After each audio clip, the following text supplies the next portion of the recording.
Never been more nervous. Exactly. Welcome this morning, everyone.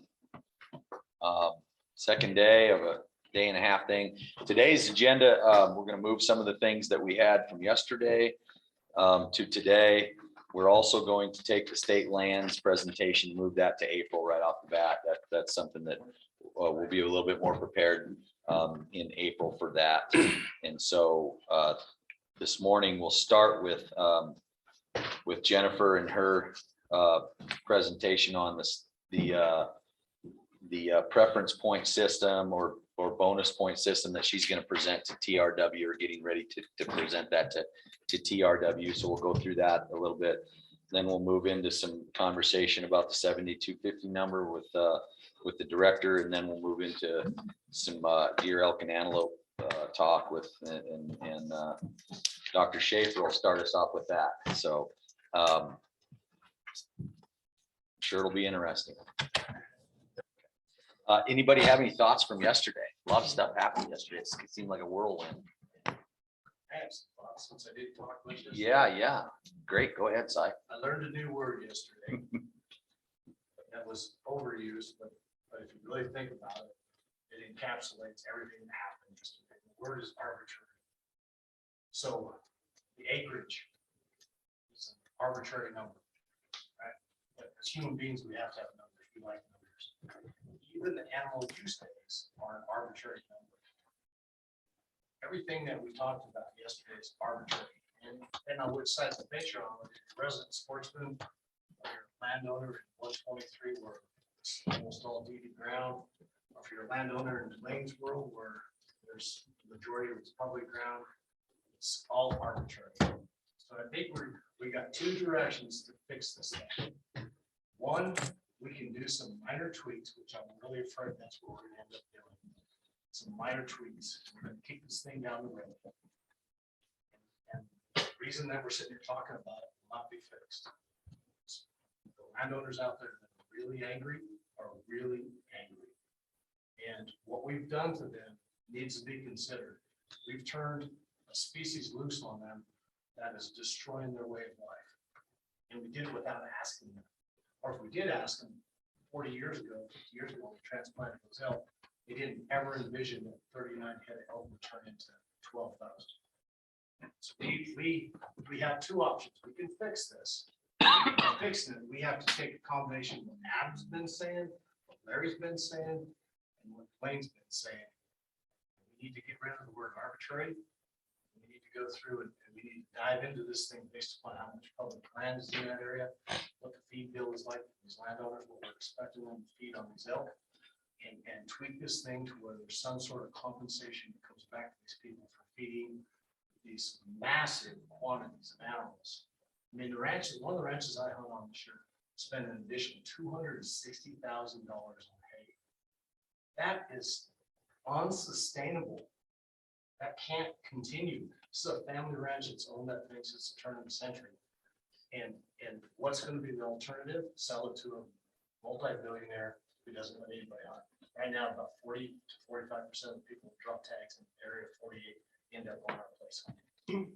So we can either kick this can down the road, tweak the arbitrary number of acreage, tweak how many licenses, tweak some things like that, really don't do shit. Or we can dive into this thing, fix it, and it's going to look totally different than it does now. It's going to upset some resident sportsmen who refer to these things as the king's deer. Well, they're freaking terrorists to the landowner. They may be what you enjoy hunting, and you're having a great time, and there's thousands of elk out there, life is great, but it's not so much fun for somebody who's buying $260,000 worth of hay to stay in business. So we have to do one or the other. If we tweak it and just pick some arbitrary numbers, which everybody agreed yesterday are strictly arbitrary. There's no basis to any of those numbers in science at all. Or we dive into this thing and totally fix it. So that's my rant for the day. And that's what happens when I don't talk. And I sleep really well.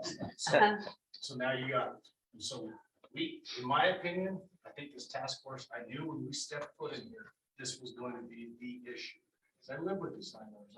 I've developed relationships with some of these people for over 40 years in these family ranches. And I've watched their places be turned into elk farms. They tolerate mule deer and they tolerate antelope, but those are different species. They're really light on the landscape. If you really think, we learned a whole bunch about things from Monty yesterday. And they're just different species. They're light on the landscape. And the landowners tolerate them a whole lot different than the terrorists that they've got now. And these terrorists destroy their fences. They compete directly with cattle. Mule deer and antelope don't. And they are in large, massive herds. When you got a ranch, you got 5,000 head of elk, which I've seen on numerous occasions, moving across the hillside, just a bunch of yellow pigs over there. And that pasture's gone in 2 days. That pasture's gone in 2 days. And what do? We give them a $16 coupon. And then we tell them, thank you for feeding our elk. Thank you for being good stewards of the land. And then we put them in freaking bankruptcy by doing that. We gotta fix this shit. If we fail to fix it here, it's just gonna come back, it's gonna come back, it's gonna come back. Yes, it is the king's deer. But as Mr. Monty said yesterday, it's all about the groceries. It's 100% about the groceries.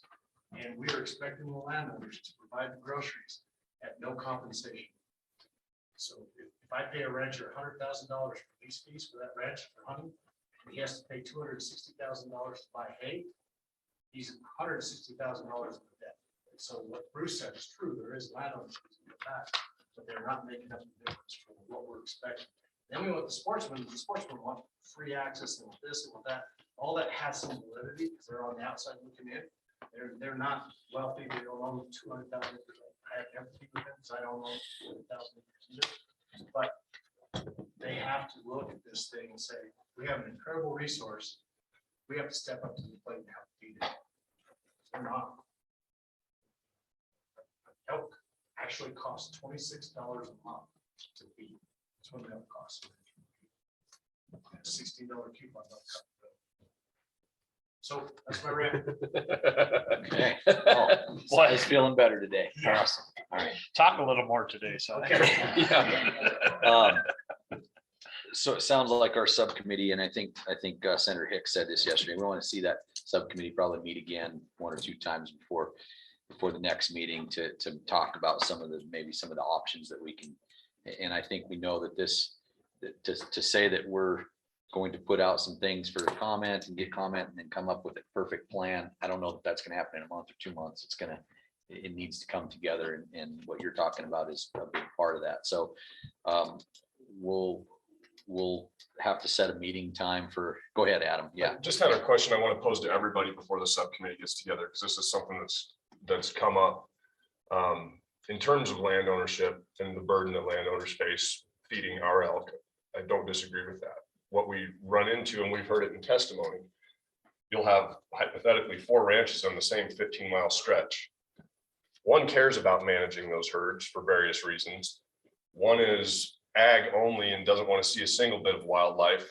One is, there's several different levels of input across the landscape that a herd of 40 or 40,000, doesn't matter, use indifferently, because we know wildlife doesn't recognize fences or boundaries regardless of the species.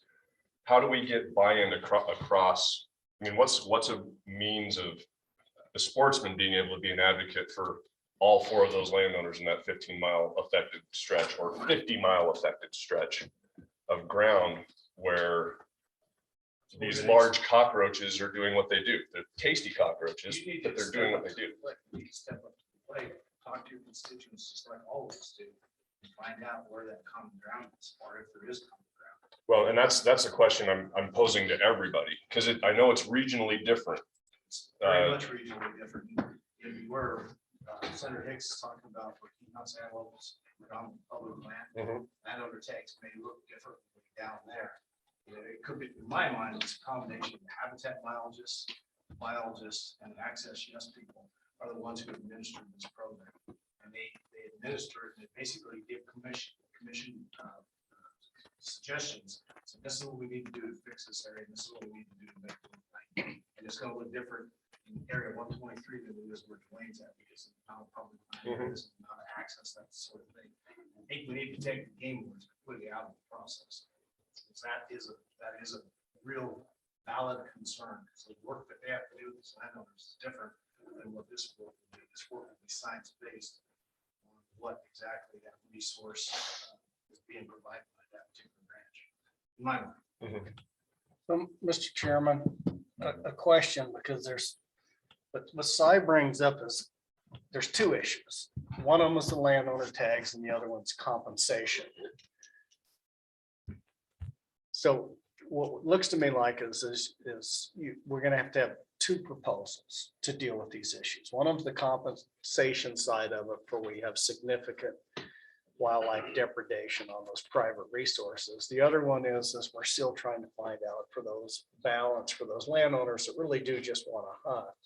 You know, what's an adequate level of compensation for those? But I don't disagree with anything Asai said, but I know after sitting through all day yesterday, it looks to me like we're starting to converge.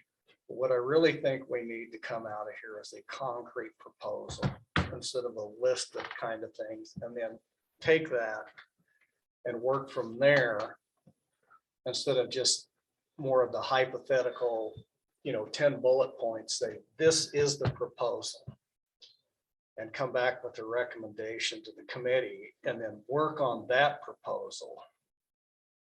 At least give us a target to start working around instead of more of the hypothetical big stuff. And that would be a recommendation, but it's two recommendations.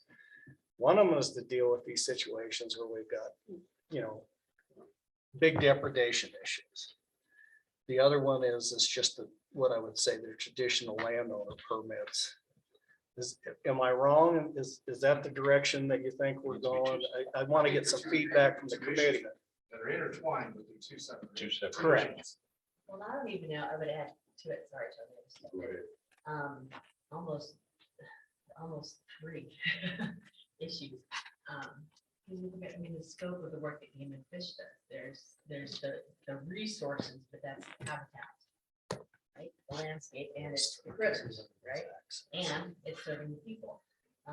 So you have the habitat, how these landowners are stewards of the habitat and that landscape, how they feed and care for critters, either willingly or not willingly, then access to those lands. So because it is a public resource.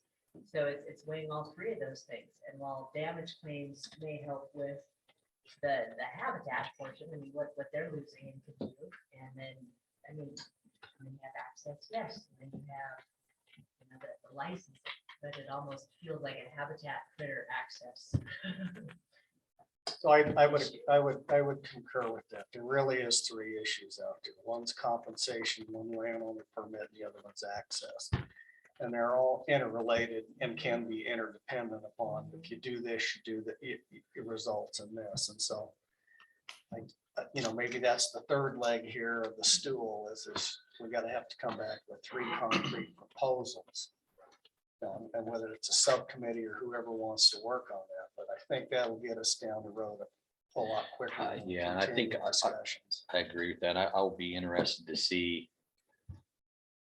by having all of those bullet points and we put them out there for public comment, it's going to be, as you can imagine, all over the place. I think we can expect that, obviously, like I said yesterday, somebody that if they know there's going to be or if they think there's going to be a percentage put on of the amount of tags, limited quota tags that are given to landowners, then they're obviously going to want to raise that acreage and grandfather. And everybody I think thinks about their own part mostly, and so that's in it. One thing that I think was brought up yesterday that I have a question about, Brian, is if there's an area that's over objectives, then why do those landowner tags have to come out of the quota? Can we just give those? If there's, could that be a stipulation, or could that be done if to give landowner tags, especially when they're, especially when you're over objective, don't take those off of the quota? I know we're adding them to the quota, but what does it matter if we're over objective? Well, I'm just, that's my question. I mean, whether they're cow cap, whether they're type ones, I don't know what it matters, especially if some of these that are over objective by thousands and thousands, I mean, we're talking then this is really a fraction of the amount of tags. I'm just curious about that. Yeah, so first of all, the answer to your question is the commission has that authority. They can do that. I'll tell you though, I think we just heard what the issue is that you don't get to objective by issuing more forward buck licenses. Right, I get it. And so the way you address the objective is with email harvest. And so that's where, the reluctance is to, and the other thing is that even when we're over objective, our biologists take all the information we have available and try to set a season and a number of licenses that will work towards the objective. And if you take, the one area I can tell you right now, celebrity meat. We're issuing 4,000, 5,000 licenses in that area already. And, we issue much more landowner licenses. I'm trying to conclude this and get it necessarily fixed. It will potentially increase some of the concern that we've heard from the public about this increase in demand, this increase in hunting pressure, this increase in how many folks they see when they're out on the ground hunting. That's a real sportsman concern right now. And I know it's all balancing between who manages the land, whether that's the government or the private landowner and the sportsman, but that all kind of plays into this very complex picture. Well, and trying to get, honestly, a cow calf tag in the hands of somebody that's actually going to use it is one of the biggest problems. It's a problem in northeastern Wyoming. It's a problem in all these areas that, whether there's some options, and maybe this, we're going to get into it with your elk and antelope, but maybe this is part of the conversation at some point that we're handing out half price tags with a type 1 because we know they're going to be hunting and we're asking them to harvest cow calf. I don't know. I just think everybody's got ideas on that, but how do we actually do something that makes sense? And I don't obviously I don't have all the answers. Well, a couple observations that I see. For one thing, if there's no way the Game and Fish can afford to compensate $200,000 for a ranch for hay, for the loss of feed. I mean, if our charge is to come up with some ideas that are going to be at least neutral or positive from the revenue side, if we get into buying hay or for these landowners or compensating, and granted, we already compensate for damages when they report. It's not nearly enough. It doesn't cover their losses for sure, but I don't know how in the hell we would ever be able to compensate these ranchers for the damage that those elk do. So that, to me, I don't think we can do that. I don't think, the Game and Fish can afford that. I don't think there's any way we can come up with millions of dollars a year to compensate these private landowners. The other comment or the other observation is times have changed. I mean, we're trying to, do a big fix on something that is really tough to do because when I was a young man, which is a long time ago, landowners were local. They were your neighbors. The public could hunt on those places. You had a lot more opportunity for access than you ever have now. And even my little place, I'm very particular on who hunts on my little place. And every one of the landowners that I talk to in my area, every single one of them are very particular. And there are some really good ones that allow as many as they can possibly allow to try to reduce the numbers. But it's the same old problem. Then they go to the absentee landowner that owns 200,000 acres who doesn't care and doesn't allow but a very few of their good friends or people who pay to hunt. So how do you overcome that? How do you get back to the point where there's trust and there's understanding and that sort of thing? I don't know. I don't think that's an easy fix. We can say, boy, we're gonna draw a line in the sand and do this, but I mean, it's still a problem when you have a rancher who allows people to go on, like Cy said, 40% of the licenses try to hunt one place because they have a lot of elk during the season or before the season and after. But you put 40% of the hunters on that ranch, and where do those elk go?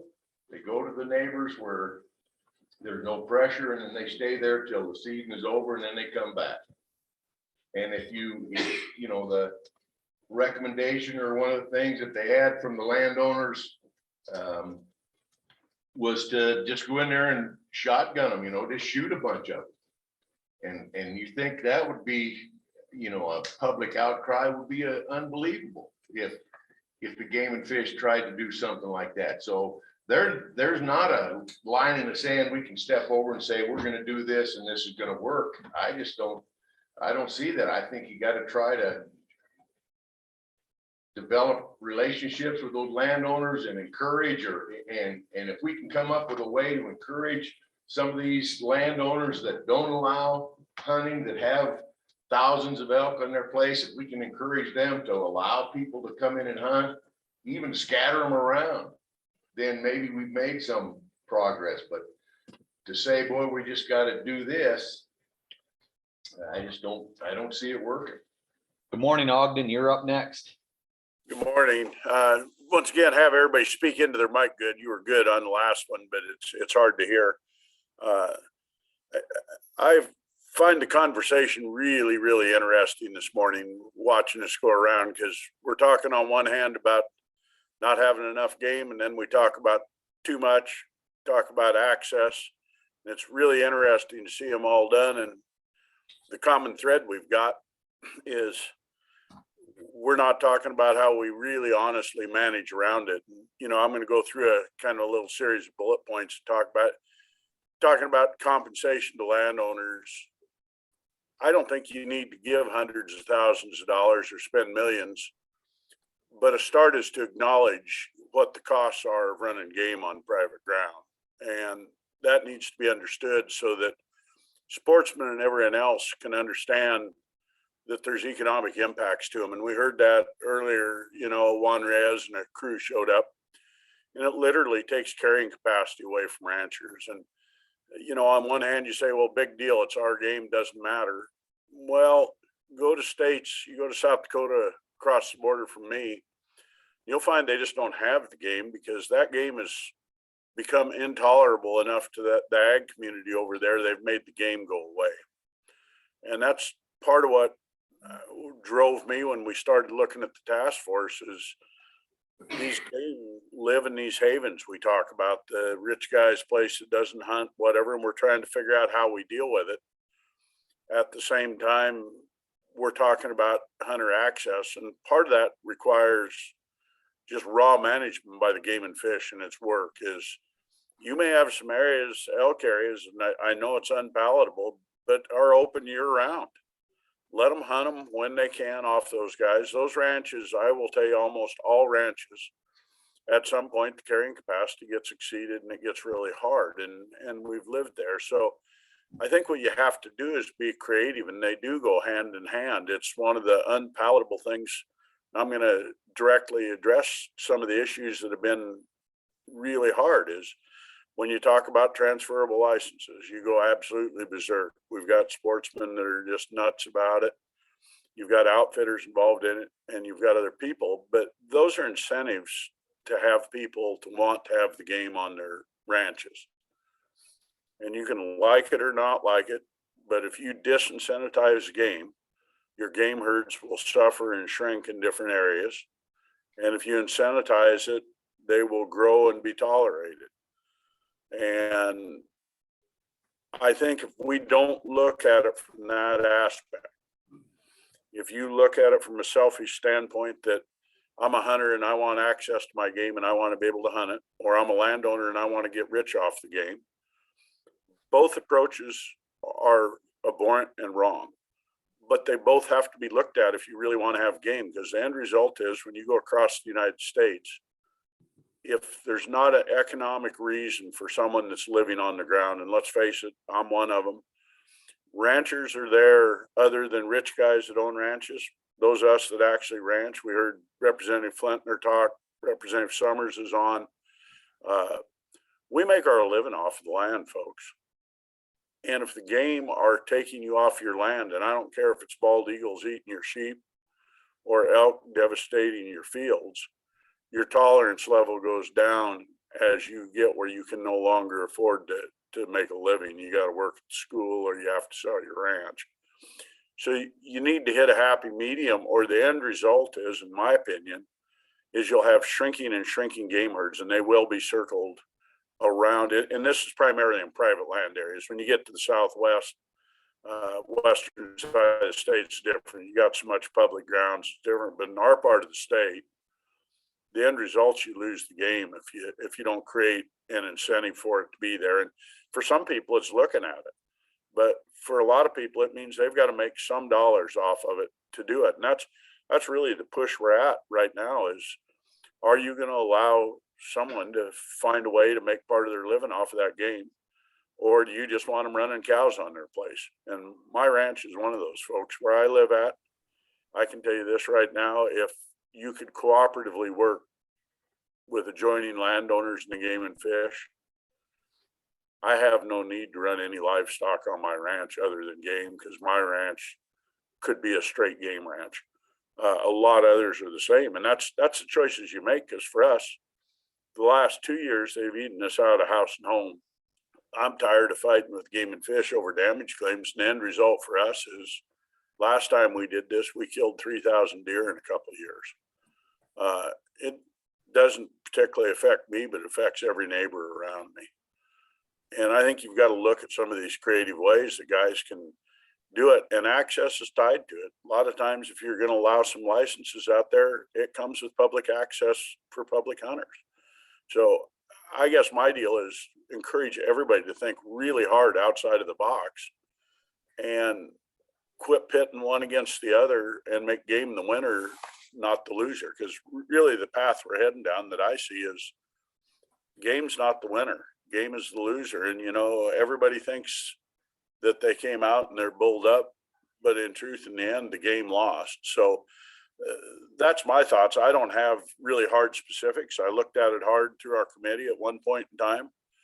I do believe if you really want to deal with the issue, you're going to deal with the ability of, particularly in predominantly ag grounds, where people can make part of their living off of the game. And I know that's really tough for a lot of the sportsmen. But if they don't, they just won't have game to hunt. It just goes away. So that's my 2 cents. I'll listen to proposals, but that's my 2 cents worth. Thank you. Thanks, Ogden. Pat. I'm gonna go back to so thinking out of the box, this will make everyone angry probably, but we'll go back to the Jamie Flitner's comment to Brian. Why don't you just pay us for the grass? Right now, I think we probably all agree that Game and Fish's compensation method for extraordinary grass damage probably needs fixed. Brian and Game and Fish are working on that, but so Jim, what's the current payment for a AUM grazing lease on a state school section? Speak up, Pat. No. I asked Jen Scoggin, what's the current payment for an AUM on a state lease school section? No, it's like 532 or something like that. Yeah, $5 to $6. All right, so let's throw that out there. I mean, there's no way, I agree with Tony and Brian's statement yesterday, there's no way we can fully compensate ranchers for what wildlife eats, but you know, maybe what's good for the goose is good for the gander. Could Game and Fish devise some system where we're paying ranchers the same AUM that they're paying the state to graze that land? Versus, so it seems to me, you know, the two ways we can help landowners cash flow their ranches, which is what all they're trying to do, which I don't understand, is either the two options I think they're on the table is give them transferable landowner licenses, which quite frankly is very unpalatable to me personally, and I think the sportsman community would go that shit crazy. I probably shouldn't say it online, but and I don't think the legislature would pass it. or we figure out some way to partially compensate landowners for what our Wyoming public game means. You know, there's no way we could give them full compensation, particularly in drought years. But is there a way, and this is just an idea, is there a way we could figure out a method to compensate them comparable with what they're paying for public grazing leases, either on BLM or state? That gives them additional cash to cash flow their ranch. It supports the game. It's not a perfect solution, but it's something in the middle. Please. A question, so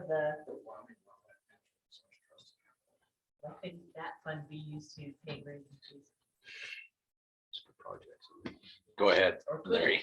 You'd have to change the statutes to do that. Currently, it's not a statutorily authorized use of those funds. Could it? It could be. But on Pat's thing, so you'll remember, that might work for one ranch. Remember them guys that were here before? It won't work for them, Pat. They don't want the elk. And so the point being is I think to make anything work, so when we talk about sportsmen, they're not a unit, a unicameral, one way, one think all type of group, no different with landowners. So I think that you have to have probably a fleet of options if we're really going to address this issues. Maybe transferable tags in some places. Other places, I know I've talked to Brian, you know, there's some stuff going with the federal government about habitat leasing that is a concept similar to what you're promoting. You're going to compensate these landowners for a certain amount. It may be several things out there, but I think if we go down and say, well, it's just all or nothing, it's just one or nothing else, I just think we're going to not get anything done, because it's just not as simple as paying somebody to run lives, you know, a lot of elk when they really don't want to run any elk. They want to, as we heard over and over again, I want to run cows, not elk. And so, but I do think the habitat leasing, the options is something that probably should be looked at. It may be acceptable. You know, maybe transferable landowner tags is another place that's an option. I just feel that we shouldn't constrain ourselves with an either or. I'm gonna go Lee and then Tony. So I was all ready to start talking about preference points at 72.50, but Cy had a good night's sleep, so here we are. I thought, you know, after all the discussion about landowner tags yesterday, I see it kind of separated in two, but possibly as three things. Is the two landowner tags that are given to the folks, that's a thank you. Doesn't matter how big your place is. If you meet the requirements, here's two landowner tags. We do need to tweak it. I agree with some of the stuff that Pat came up with as far as percentage of ownership, et cetera, because if we might want to reel in some abuses. But let's just put that aside. There's the two that you get just because you're a great landowner. I've been advocating and talking about, let's just, I pay grazing for my horses.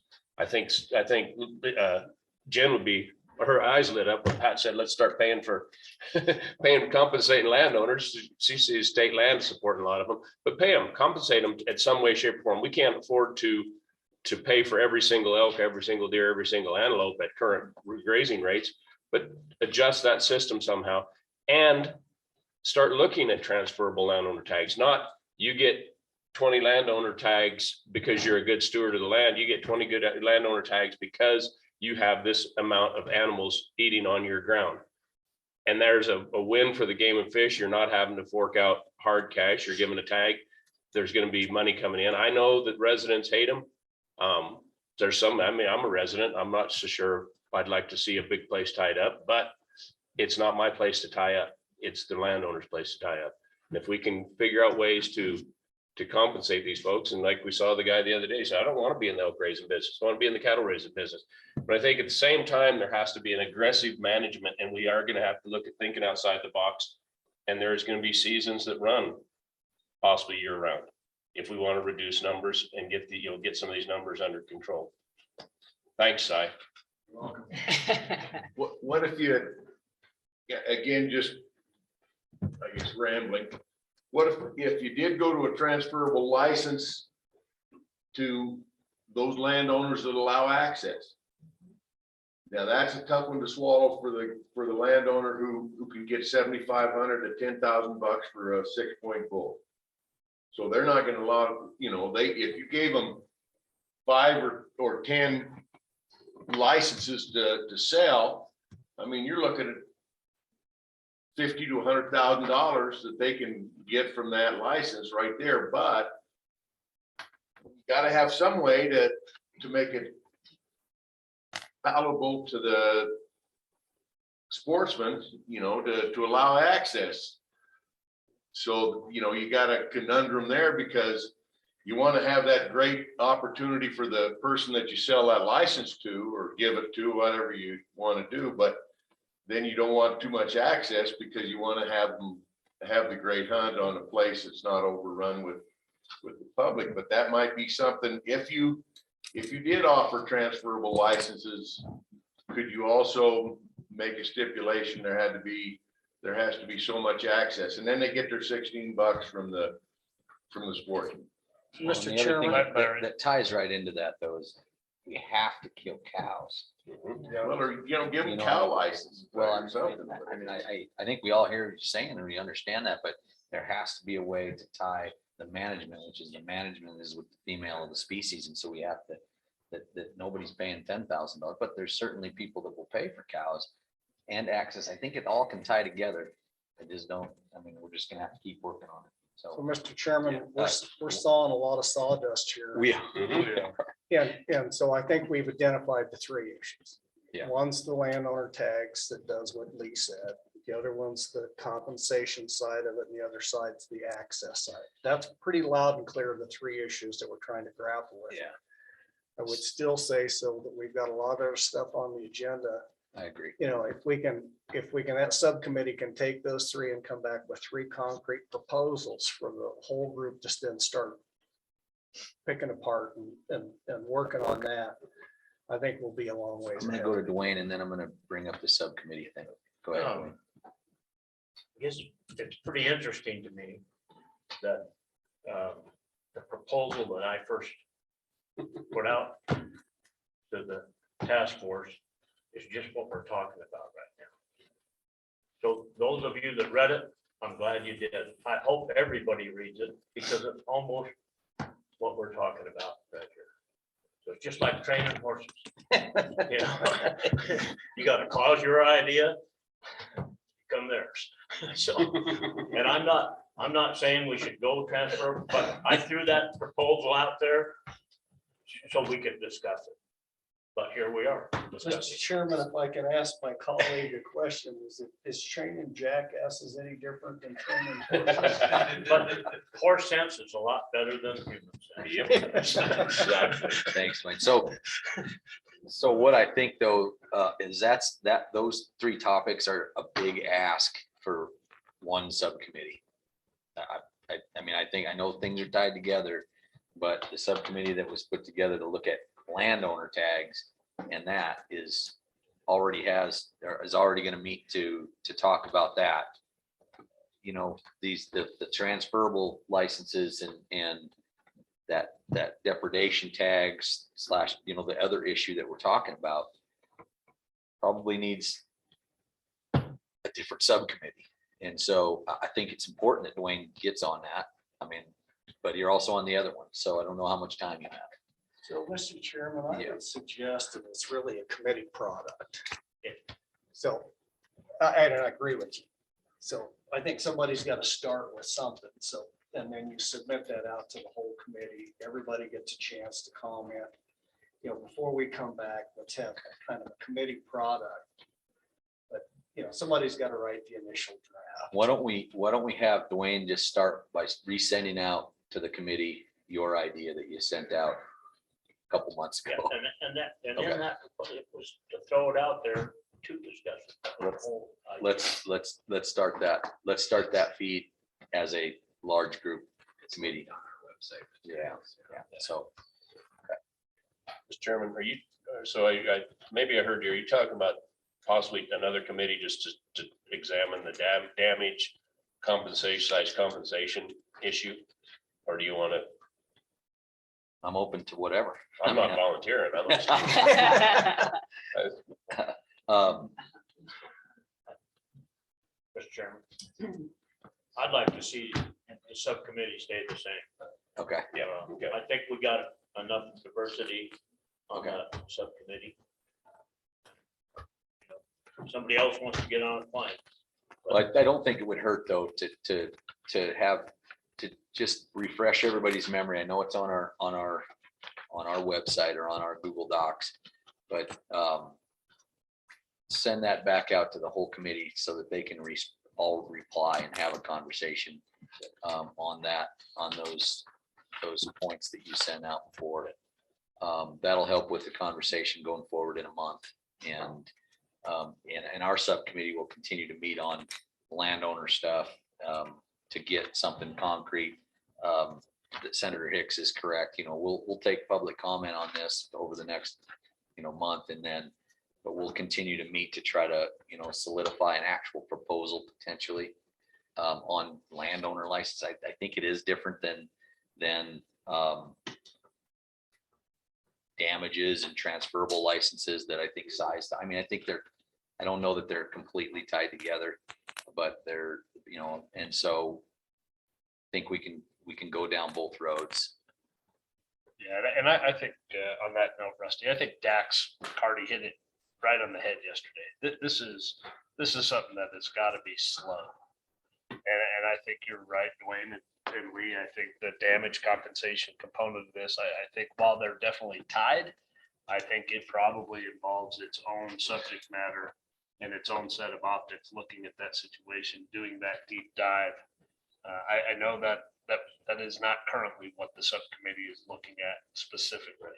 But I don't think we should rush to judgment on anything that the subcommittee does. And this may take 3 or 4 more meetings where the subcommittee can continue to put something forward. And then this is like going in a rock tumbler. It's got to be slow and steady as we continue to find progress. Mr. Chairman, just so you know, the 4 landowners that we had here, the Ruiz and the Farland and whatever, are the ones that I talked to originally when I put this proposal together. Yeah. So you can blame me for getting those guys all fired up, but that's what happened. But at least that issue got brought forth, and it needed to be. And it scares me I'm to glad death to those hear guys- things and like I'm glad they went wildlife to the trust commission. me. Yeah. That not good there. My heart just about popped out of my chest. And Albert, do you want to add I'm about anything? out of cardio. Yep, Albert, you're up. Mr. Chairman, thank you. I think you're on the right path. I don't know who's all on the committee. I can't remember the individuals. I think Pat had a good point. I mean, what I hear around my country's totally different than the eastern side of the state, but what I hear around here, that it's not palatable in my neck of the woods to have sellable landowner licenses. It may be with my ranchers, but I tell you, with the broader public, it's not a sellable deal. I think it would struggle even with access. And it doesn't get to the root of the problem, which is those tags are going to be sold really high and they're going to kill a bull, and they're not going to go to the problem of really balancing that herd, really trying to get to objective on herds. I do like Pat's idea, and I think it should be probably tied to access or some way to manage that elk herd. And I think what Ogden brought up, it's not always palatable. I guess it's not always the ideal thing to realize when you have to manage a herd, it may be more times of the year than just the normal hunting season. And I mean, we've seen that over in our country on depredation hunts around brucellosis transmission.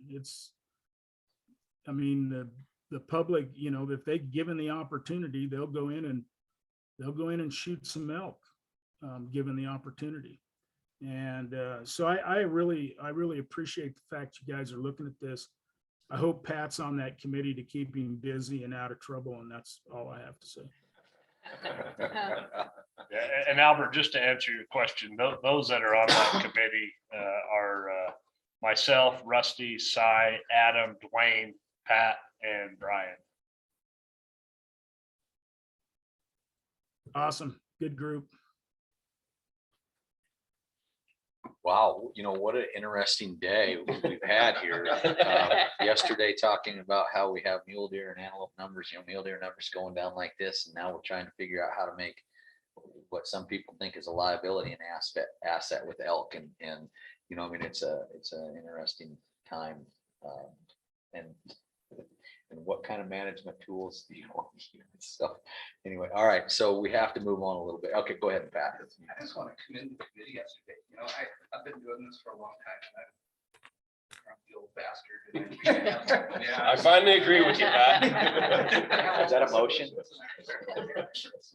I heard some really creative stuff yesterday, and thoughtful ways to think outside the box. So I think what we're doing is great and it's very productive. And I think, there's no silver bullets. They'll solve everything, but I think this group is really doing some good work, and the public comment as well. Great ideas are coming up and we can think about and more of them. I think it'll help everybody in the long run. Thank you. Yeah, thanks everybody to the committee. I think it's been good and the conversations have been great. So go ahead, Cy. Could I ask before we Yeah. today that subcommittee takes the time to schedule the next meeting date? So Yeah. we can kind of read through the plans. We're all good. We're all busy. I mean, I don't know if there's anybody else, but sure, nice to have a plan. when we meet. Yeah, I think before we leave today, we'll just get that subcommittee together to pick a day. That's a good idea. Yeah, appreciate that. And because today, I didn't say this again, we are going to be done by noon today. We have a lot of folks traveling to Cody. And so by noon today, this meeting's going to end. And so if we're done 11:30, I'd also be okay with that. So. Rusty, you started this before Cy took us down this rabbit hole, asking about some meanderings from yesterday. And It's your fault. I do think that some healthy dialogue was had yesterday on whitetail and mule deer and the differences between those two species. I really appreciate some things that Adam and Ogden said in reflection of that. And so I spent a lot of time in between some cold medicine last night trying to figure out how we got to this point and why we have lumped them together. And is it the current watch of how they have just developed over time and the growing populations of whitetail as we've seen move throughout the state? But I think it is very clear that here is an opportunity in front of us that we have what is very much a different species. And like Ogden pointed to yesterday with the grizzly bear and the black bear analogy, I think we are at that point on the timeline that we need to be managing and not looking at these whitetail populations as the red-headed stepchild, that we have a different, very different species than mule deer. And I'm very encouraged by the notion of going out for public comment on that, particularly for the folks that live in Northeast Wyoming. I think Jeff Smith had some great ideas in his public comment yesterday, and I'm very encouraged to see what comes back at our next meeting by that. So if I had a meandering from yesterday, I think that would be the one that has really got some real upside for this task force. Yeah. Okay. Yeah. Okay. So Jennifer, we're going to queue up Jennifer to talk about, now this is kind of an interesting one. I think everybody knows we have a proposal out there to change the preference point system to a weighted bonus point. And so in preparation for that, that's going to be going to committee at some point here in the next few months. The department's getting ready to present that, which would be our recommendation to the committee and explain it. And I will say there's a lot more knowledge in this room right here. And I'll say this with the most respect I can. There's much more knowledge in this room at this table than what Game and Fish is going to be presenting to at the TRW committee. And so there's a lot of pressure on you to explain how this works to a committee that doesn't live it every day. And so No pressure. Yeah, no pressure, right? But I also think what would also help if and when that meeting comes out, at the date for that and the time slot for that, if there's any of the committee folks here that can make it, I'm not even sure where that, I'll look it up to see where that's gonna be, but maybe we can have some folks there to help explain some of that, and how the process went, and how much public comment we took and how many hours we spent on that. So anyway, Jennifer, it is all yours. Yeah.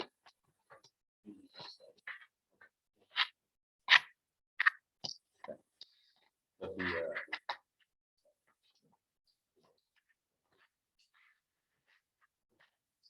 Ask for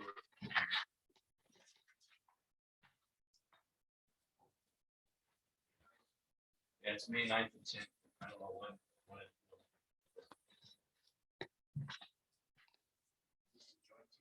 Yes. yeah.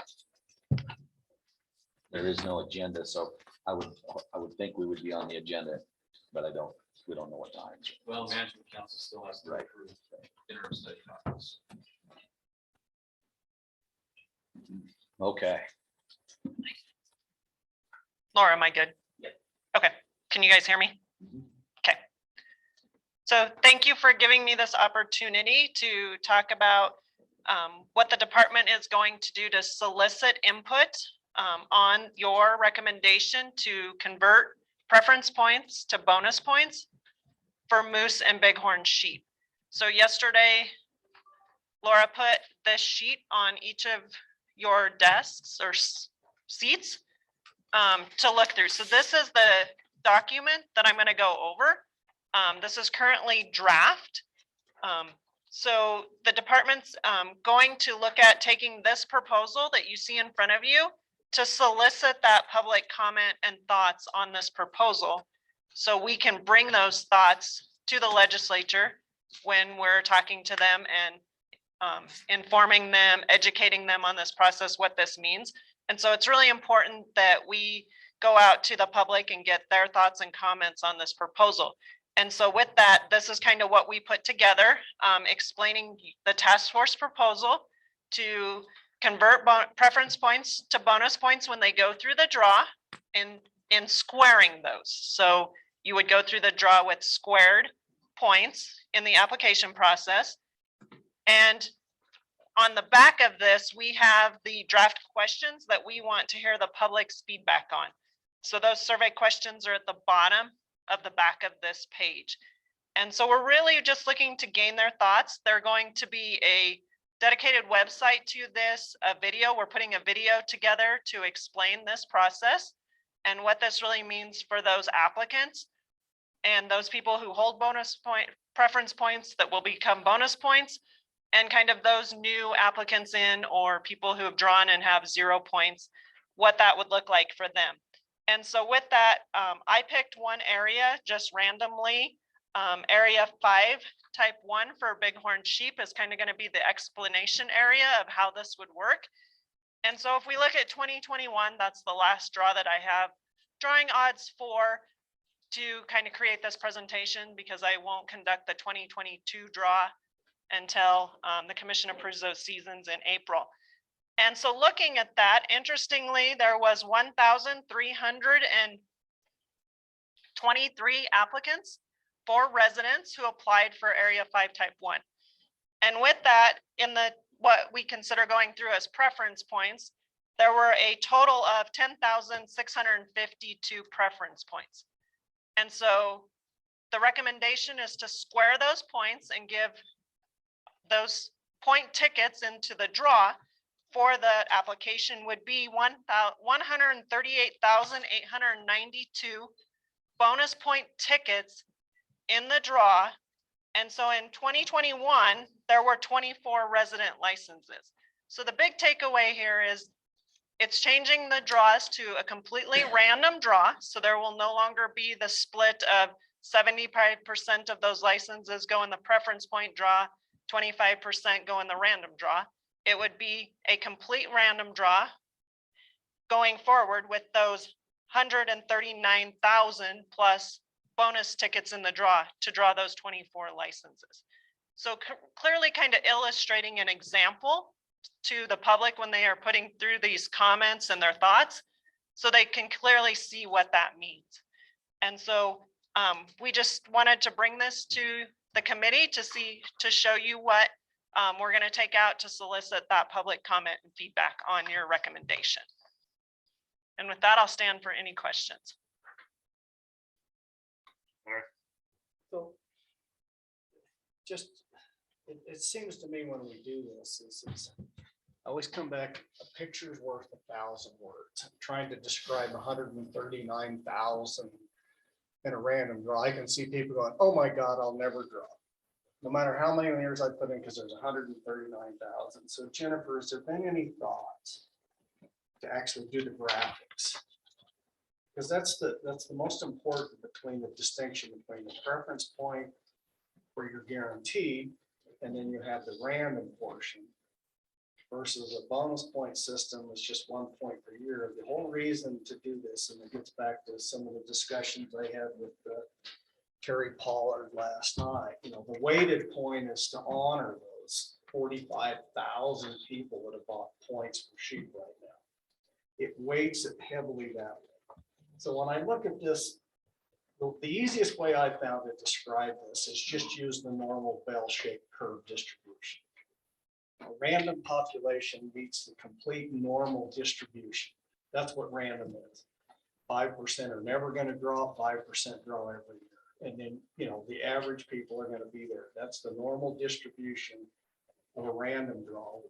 And then be able to do a graphic to show what a weighted draw does, which shifts that bell-shaped curve heavily over into those folks with the highest preference points.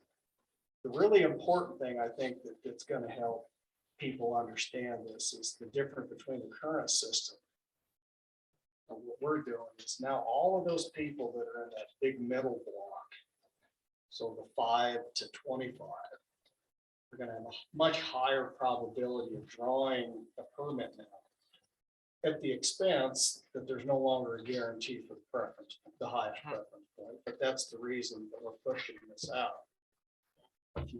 Those graphics are the best way I've found to be able to demonstrate exactly the differential. Put those up and show what it does. And is there any thought about doing that as far as being able to show them instead of trying to tell them? So that's the twofold component. Part of the video is to talk them through the pictures. So the video will have the pictures, but to talk them through and explain it, and then to put those pictures on the So you website will as have well, the so that they can see the pictures. Okay. But the video is important because I think it's also important to hear it. So that video will explain it and show those pictures. Okay. And so it's kind of getting at it twofold, both the visually and being able to explain it to them, both audibly, verbally, and written, so they can read it. Okay, I wasn't aware, not seeing the video. Are we going to get a chance to see it now, or is it still a work of art? It's a work of art. All right. Graphics is important. Yes. Thank you, Jennifer. And I do want to, and I don't know where this plays in, but I want to read the exact first sentence of what we sent, what our basically what our motion was. And it was the Wyoming Wildlife Task Force has recommended to the Wyoming legislature that the legislature pursue legislation to alter the current preference point system for resident and non-resident moose and sheep draws to a weighted bonus point system to be effective 4 years after the date of the legislation is passed. Is there anywhere, now I realize when this goes to the sausage making process of the committee and then into the legislative process, that 4 year, but our recommendation and the reasoning behind that that time frame was that it gave those folks that are in that preference point, the highest of the preference points, that are probably going to draw or could draw, with a very high likelihood to get that done and to plan accordingly. Is there, I don't know if I see that on this page anywhere, because I think it is important to bring that part of it up, because I think it's really important to those non-residents that are in that category, if that makes sense.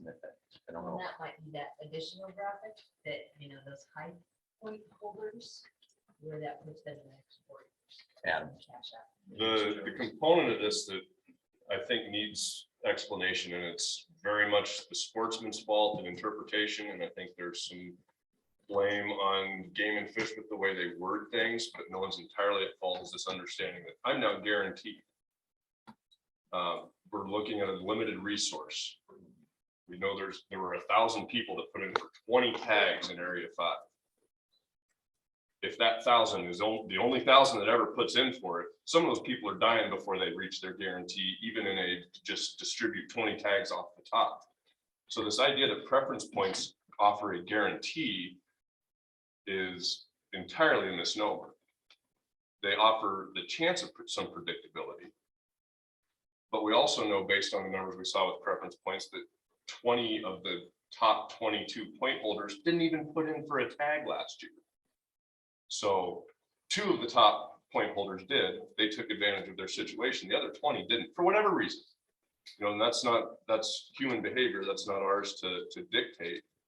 But this idea that preference points are a guarantee and that we're set up as a guarantee is entirely inaccurate. Jennifer, to that point, your 1, 2, 3, 4, 5th question on the survey.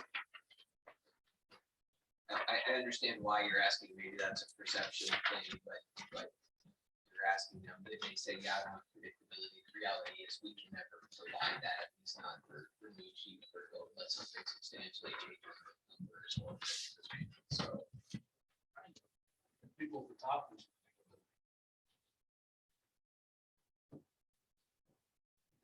Now, it's shifted. In the next 4 years, it might be. Well, a little bit more predictability, but it's not. Yeah, I think it is. I think what you said earlier, it couldn't be stressed more, is that this is going to a fully random draw with a weight on the amount of years you send in. You have more chances, but it is fully random. And so most of the people that draw are going to be those higher point readers, but there's going to be some, I mean, it's random. So. Mr. Chairman, to that point, I'm just saying that language may pervade the expectation that we can eventually guarantee or give you the ability to predict when you draw. And I just don't think that's reality anymore, unless, like I say, these numbers shoot through the roof.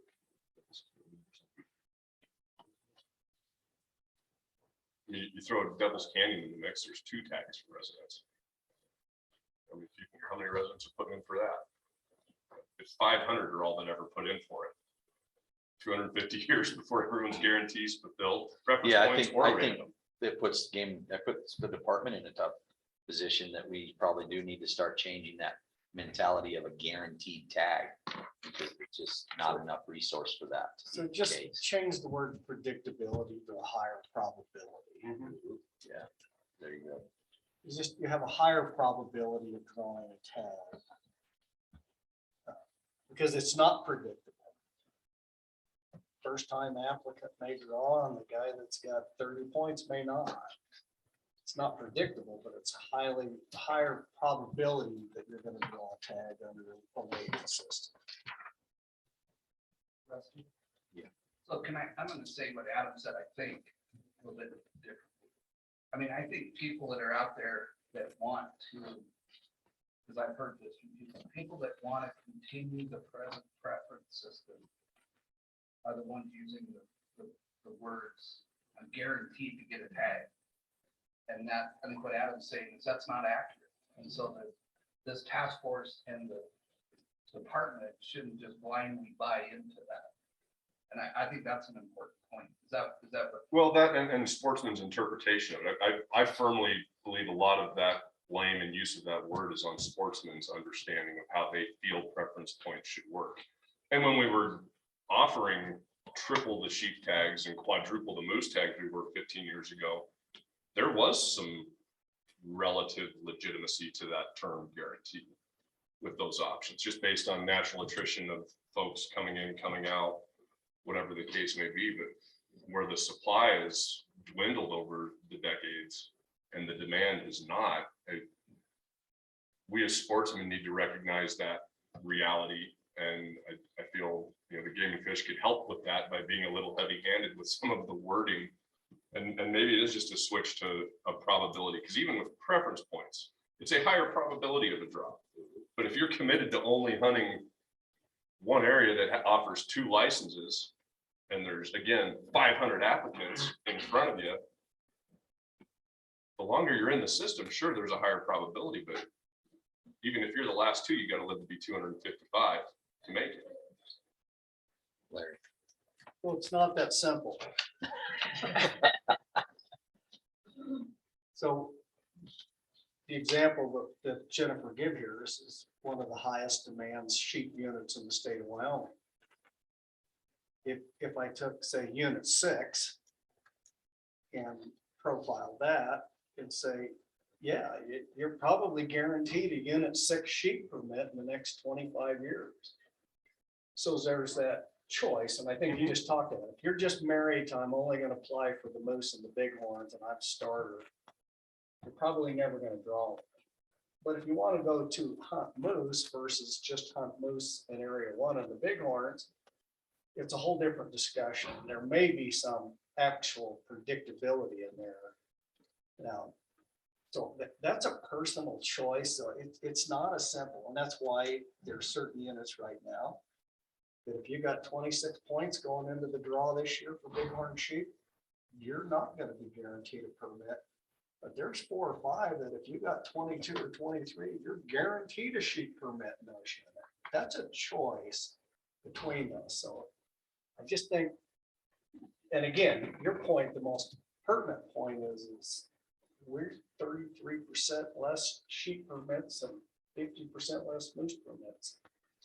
But again, it's not just as simple as saying you're not guaranteed, because if you want to hunt the crummy a sheep unit, I said crummy, there's no such thing as a bad sheep hunt, whether you kill one or not.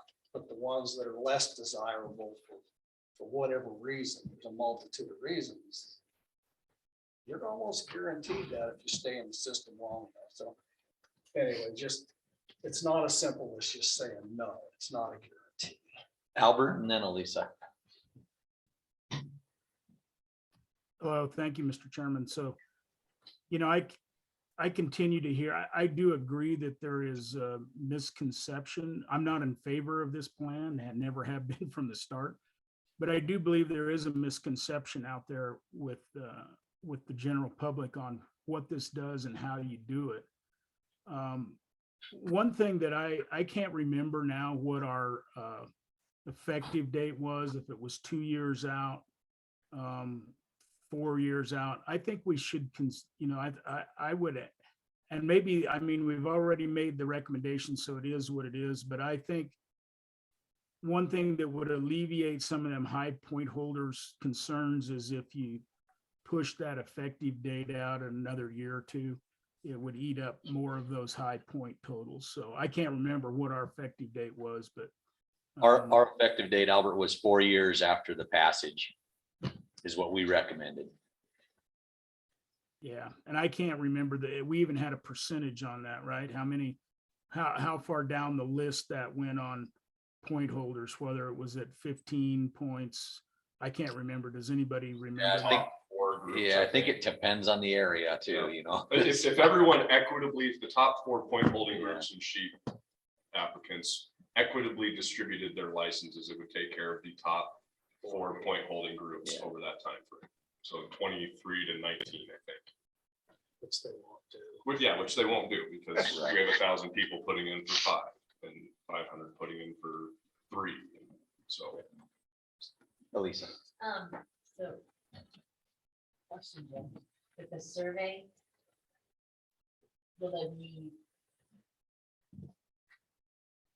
Okay, a couple of questions. Getting input from resident and non-resident.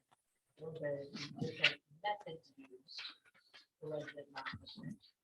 And when you get that information back, will it be sorted so you can just see how those 2 groups answer? So yes, we will be soliciting input from both residents and non-residents. as well as hunters who have points versus hunters who don't have points. This will go out on this website for them to put public comments. Just like all of our season setting, there is a written way for people who don't want to go in to mail or fax those comments in. And yes, then the department will take those, sift through them, anticipating a lot of public comments, and then kind of disseminate that information back out. So we can inform and bring to the legislature those comments that we solicit from the public. I think I got all three of your questions. Okay. Does anybody else have any questions? Oh, sorry, Lisa. Go ahead. I just had a question, Jennifer. So I didn't see in here, but maybe I missed it. The conversion, right? Because even if it's a 4-year out period, you can start, you just say, okay, I'm gonna go out of the preference point system and go right into the bonus point system, right? Wasn't that how we were gonna do it? They all dump into a weighted bonus. Right. So what we'll continue to do is to record their individual point purchase each year. So if they apply and get awarded that point through the draw or in the point purchase only period, we'll continue to calculate those. 2021, there was 26 max points. We'll still retain that number. When we get ready to conduct the draws, then we'll look at those applicants, the number of points, base points they had, and square it when we run the draw. One misconception, just from feedback we had heard initially when we took out comments, is you would square that, then you would retain that squared, and then the next year you would square the squared. And that is not the intent. It's to retain those base points, individual levels. And then when we conduct the draw, we will weight the applications in that draw by squaring them and giving that customer the squared number of chances in the draw. Does that answer your question? Yep, thanks. So Jennifer, under that scenario, are we squaring even, well, it doesn't matter. One times one is one, right? I just answered. Yeah. Okay, Jennifer, thank you very much. Thank you. Thanks for the work you're about to embark upon. Well, I'm not doing it alone. It's a department effort. So thank you. Okay. Let's take just a really quick break. So 5 minutes and I'm gonna hold you to it.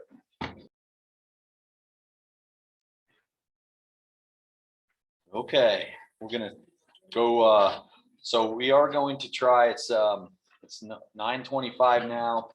We're gonna try to go to public comment at 11 o'clock, right around there. So we have a couple items on the agenda. We're gonna talk about the 7250. And then we're gonna have Joe take us through something for maybe 30 minutes and introduce the next. Something. Put on notice. And That size 30 minutes or Joe's 30. I want so- Seabiscuit. But it'll lead us into the conversation going forward too, though, I think. So not that we need any help leading forward into conversations, but okay, so Director Nesbitt, you are up. All right, so what I recall, the request from the committee was just to review 7250 cap and kind of some of the background history, and then also the commission action that happened here several years ago on this topic. So that's what I'm going to try to cover. There's a lot of folks in this room that have a lot of understanding of 7250 and how we came to our current process of issuing non-resident elk licenses. So please chime in if anybody wants to add anything to, or if I happen to miss something here. So just quickly as a review, we've all had this presentation from Jennifer before it. Currently, right now in our state, the way we issue non-resident elk licenses, and I'm not talking about cow cap, I'm talking about the coveted licenses, the either any elk or bull elk, full price elk licenses for non-residents is 16% of limited quota areas where there's a drawing, 16% in the initial draw go to landowners. For general, we have non-resident general licenses in our state, as you recall, and for basically for everything between what goes out in the 16% of limit quota areas. When that's taken out, the remainder, basically the general licenses that get issued cannot exceed under the current regulation 7,250 total licenses across the state. That's the current process. That's the current system. And so what I want to do is just kind of talk about how we got to that, what some of the history is, and then answer any of your questions. Doug Brimmeyer is here still, and he did a lot of work on this when we put together a white paper. We'll go there for a second too. So the reason that this came up in front of the commission here 4 or 5 years ago is there was a lot of questions from particularly the outfitting community, but there were others too that just asked, this was set in the 80s. Why was it set? Why hasn't it ever been changed? We adjust quotas for other species every year, essentially. Why haven't we ever dealt with the whole allocation of non-resident elk licenses since 1989? And so that launched the department into a big public engagement process, the development of a white paper. You all have access to that on the Taskforce website. And then ultimately a presentation to the commission. And so that's the roadmap to where I'm gonna go here. So we'll go back to the 70s, and in the 70s, licenses were, all the non-resident elk licenses were issued on a first come, first served basis, beginning on the first working day of the year. And the first efforts to randomly allocate those licenses happened in 1974. And that's when we first had some kind of a computerized method. In 76, the commission appointed a task force to streamline the issuance of these licenses. And this became the first of 4 efforts that have happened since then. So in the 80s, that's when the commission, 1987, set 16% as the non-resident allocation for limited quota licenses. And that was established based on the past 3-year average of elk license sales for residents. That's where they came up with 16%. They looked at how residents were using those areas, and then what the delta was, and then applied that percentage at 16%. Brian, let me stop. Go ahead. So what year did you say that was? 87. Okay, before that, it was 12%. 12%. And then there was an effort led by the outfit to raise that quota 12% to 16%. Part of the issue. Brian, can I ask, what was the elk population estimate for the state of Wyoming at that time? Yeah, so at that time, the statewide elk population in 1980 was estimated at 65,000. In 2017, it was estimated at over 100,000. But that's the change. So, question on that, Brian. What did the resident population change during that same time period?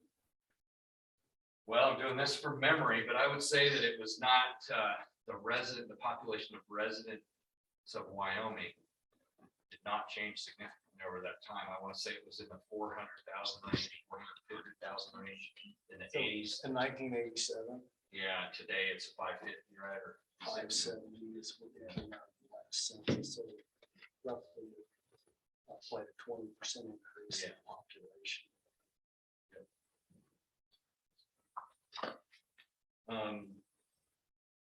So in the 90s and the 2000s, so that's when both 16% and 7250 were set. Now I don't have the details. Maybe Si remembers about 7250. I think it was I think it was arbitrary from everything I've heard. It was kind of let's work out a deal and come to something that everybody agree on. It was contentious. I know that.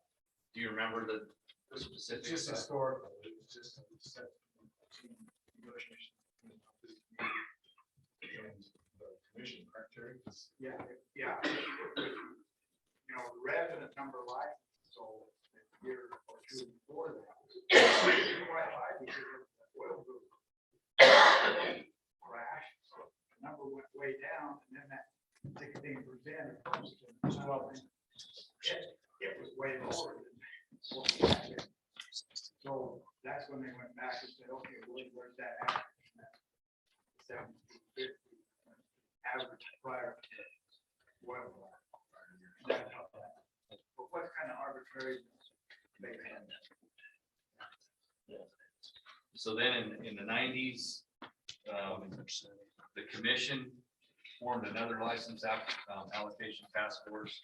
And they, after 6 months, they met for 6 months, they never reached any consensus. And so the status quo remained.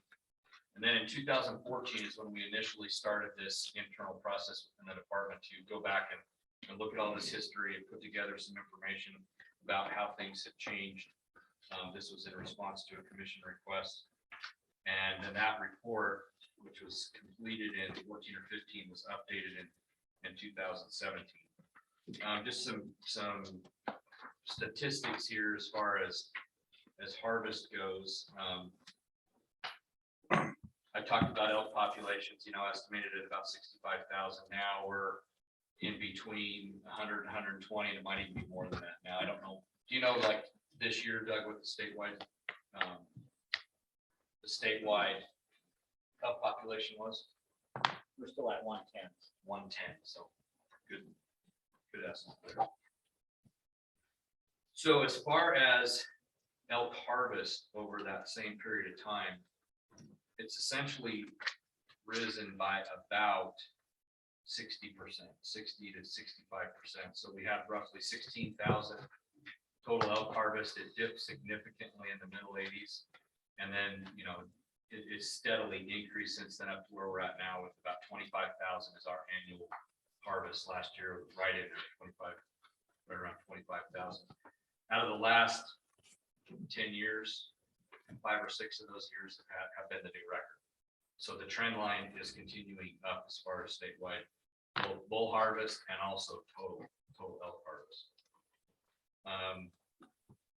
Brian, if I may, how many of those areas are above management objective in populations? This is where I need supporting fires, Doug. Yeah, so we have 35 herd units. 15 of those are at objective. That's plus or minus the 20% goal. And then we have 12 that are above objective. So about 30%.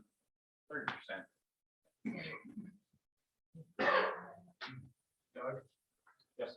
Would it be fair to say those 12 areas that are above objective are primarily in central eastern Wyoming? I think the trend, yeah, that would be the trend. We get to the eastern part of the state, and then it's a little obscure too, because some of those are, satisfaction and, it's not totally based on a number because of the access issues that we have to manage. But it's fair to say in Summit County, for example, where there's a lot of feed grounds, that those elk are fairly easy to keep within objective. Brian, so there's no biological reasoning for the 7250 number for the management of these populations. No. And then on that, following up on that, when did the type 4 license start? And that's included in that also, right? All full price licenses are included in that. However, cow-calf licenses, the reduced price ones are not. There's biology in that, in how those licenses are allocated in numbers. The allocation of these, the other limited or the other elk licenses to non-residents is more of a public policy decision in how many we allocate. So, it's just like any general area.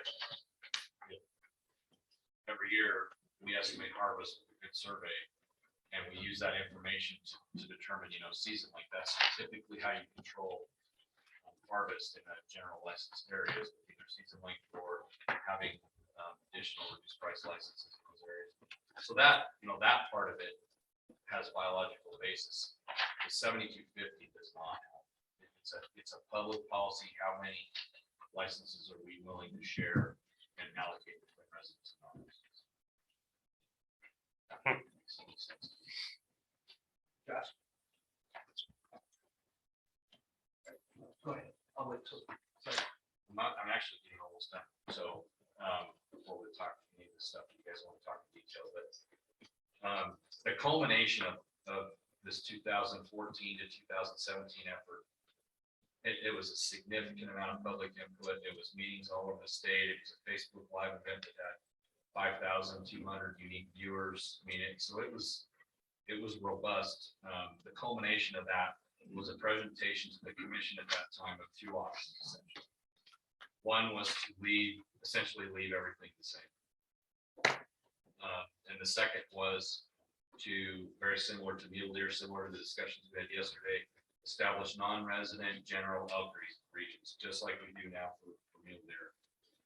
Regional quotas set independently on an annual basis and remove the 7250 cap. The other part of this option was a minimum of 16% non-res or in limit quota areas and a maximum 20%. So the commission on an annual basis would have a range of options as far as how the percentage that would be allocated to non-residents in limited quota areas. And then similar to how we manage non-resident mule deer, if you had a non-resident general elk license for one of those regions, you can hunt any of the general hunt areas within the region. That's what all went to the commission. It was presented over a couple different meetings. At the end of the day, the commission, after a significant amount more public comment and a lot of discussion amongst the commission and a split vote, voted to leave everything status quo. And that was in 2017. Pat, you were on the commission at that time. Yeah, so I will tell you, I brought this today as a prop. So this is a bag to pick up your dog food when you're walking your dog. I voted in favor of leaving everything the same. So when the outfitters hurl poop at me, I'll pick up after them. And honestly, that was, and so I guess you could consider me the deciding vote. It's 5-4 as I heard. 4-3 as I remember. And looking back on it, I have no idea why I supported the 7250. That's not biologically based. It's a ridiculous number. It was based on historical facts clear back in the 70s or 80s. So I will just tell you, the $1 million question I have is well, I like to give the commission as much discretion as possible with their biologists, and let them decide these questions. And I think that's where this task force should go. But I also think there should be a strong recommendation from this task force that we do away with the 7250. And then let the commission decide how do you allocate those additional general non-resident health tax across the state. And I guess my thought is you probably have to have some regionalization of non-resident health tax so that the department can say, well, we have thousands too many elk in eastern Wyoming or central Wyoming, and a lot of those. So we're talking type 1 tags. Need to go in those areas, and in other places, maybe in Sublette County or somewhere, we have great control over our elk populations. Maybe there aren't as many of those, but I think that the commission and the department is the place to decide where those extra tags go. And I guess the last thing I'd say is I don't know that we would even, this task force has the ability or the expertise to say what is a cap or do you need a cap. I just think we need to get rid of the 7250. It's a crazy number that's not based back biological reasons. Sorry. I really appreciate what Pat just said, because it's, just some historical perspective, just so you understand, there's a little bit more to it. So a number of years ago, Jennifer's predecessor, Gene Cole, and I sat down in Jackson, we tried to parse these numbers as to where the number of non-resident elk licenses were actually issued in general, as general tags versus limit quota. And we could, Gene could not find those numbers historically in the Game Commission's archives. But the outfitters, when we talked to the outfitters about what used to take place out of that 7250, there was over 5,200 of those licenses used to be issued as general tags. So switch to today's, fast forward to today, And we run the numbers on an annual basis, and in the last 4 years, over 300 of these general tags have been converted to limited quota tags because of the 60% and the quotas of these limited quota areas rising. So now you're approaching the number of going under 4,000 general elk licenses. And then it gets even more difficult to understand in this large shift of these general licenses going to eastern Wyoming, which is not necessarily a bad thing because of the wolf issues in western Wyoming. It's not necessarily bad that there's fewer of these general licenses going to western Wyoming. It was something that naturally kind of happened, but there's a huge movement within the game and fish to push a lot of these elk areas that are limited quota eastern and central Wyoming towards a general license, and that's actually really in favor of that push in almost every one of these areas. So what that's going to do is change this whole quota again, to where now you're going to get a situation where these large quality elk areas in central and eastern Wyoming may go general, and then you get this large bump up of people applying for this general license because now they have 7, 8, 9 points, and they see the value of drawing that tag and going to an area where they can ride in a pickup truck, stay in a 5-star lodge, and not have to get on a horse and fight grizzly bears. And so you're going to change the distribution of where these hunters end up. And I agree completely with Pat, is that this needs, you can't just look at it and say, let's get rid of the cat.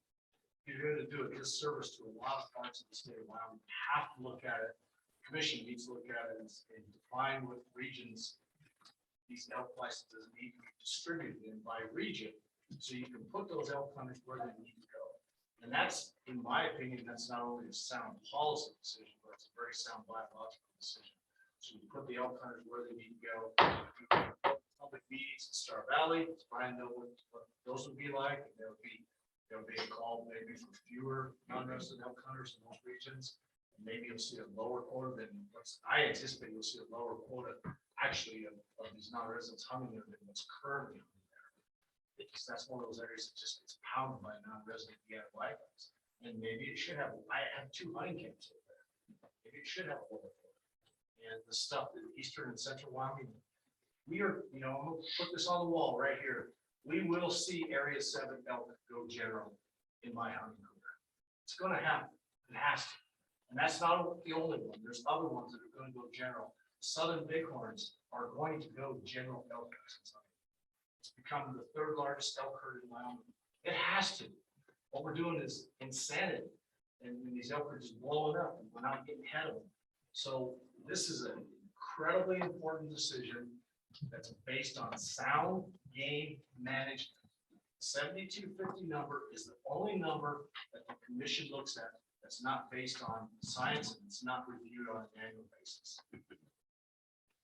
So Brian, obviously the regionalization must have made sense to the department because that was one of your recommendations to one of your options. And it seems like it makes sense for management. So Yeah, it's definitely a workable option for sure. The department felt comfortable putting that to the commission. We make the current system work as well, but we could make the regionalization, maybe even as Cyan Pat indicated, maybe even have a little tighter, a little bit more precise and a little more focused in some areas with the regionalized system. I don't know. 'Cause I don't know.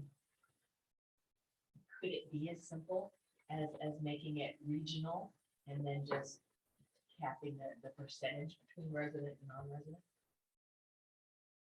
Yeah, I mean, that's essentially what the proposal. And that's it. I mean, just those 2 things, make it regional and do it to 80, whatever. However, resident, non-resident. and I'm guessing, and I don't know, go ahead, Adam. I'm just gonna kick my broken record on.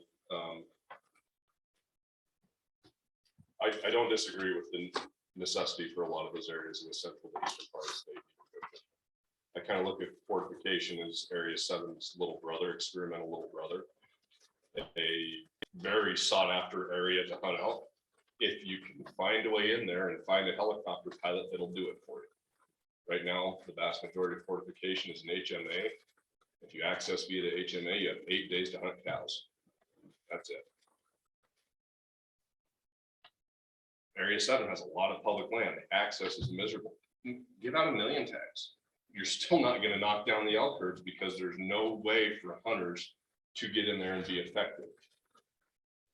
34, 33, same story. There's a lot of public land. The first week that rifle shots ring out, doesn't matter how much public land's there. You've got an entire over objective herd moving to the same ground that they're on from October 12th through January, whenever. So give 1 million tags in all those areas. It's not going to change without some form of cooperation to allow access to help manage those populations. Well, I think, I get what you're saying, Adam, but I mean, realistically, I'm a staunch supporter of private property rights. I don't know how this task force fixed that. I know the things that we can fix, we should try to fix. And this certainly is something that I believe should be rooted in a biological management decision. I think that's 21st century management for a world-class wildlife resource by a world-class wildlife management agency. And I think this task force needs to give that the utmost consideration. That it's just alarming to me that we're continuing, when we've seen these elk numbers double, managing by truly, and so you mentioned this in your opening comments, that we throw around or have thrown around the last couple of days the word arbitrary. This truly is the epitome of an arbitrary number right here. and I think it's why we're seeing these areas, and to Si's point, to Adam's point, why we're seeing these mostly private land areas go general. It's the most liberal management you can do, right? You open it up for almost 6 months, and except for fortification, it's kind of a strange chopped up season still. But a lot of these areas are very, from sometimes August 15th to the end of January to hunt elk. And I don't think a lot of tags, I don't think it's coincidence what Doug said, that 30% of the above management objective areas are in that central to eastern Wyoming, which bodes exactly to what Adam is saying. But I think we all know that if this is rooted in biology, that the opportunity to make a dent in that, this would allow for that. Well, I think it also will, you get to a point where the only other way then to manage those herds, besides the liberal seasons, is to work on access and getting those cow tags into the hands of people that will kill them, resident, non-resident, hopefully resident, but that's what we need. And I don't know how else to do it. From a management. So, but Adam, are you saying, and maybe I'm wrong, hearing you wrong, but are you saying don't change this because it's not going to change the access? Or are you just saying even if we change it, it's not going to change the access issue? Well, something Si said in one of our earlier meetings, the ground that's accessible, whether by lease or public, is pretty much already done. It's leased by outfitters if landowners are interested in leasing it. It's in access, yes. If landowners are interested in access, yes. And the rest of it's there because private property owners have that right to say, no, I don't want anyone in any way, shape, or form on my place.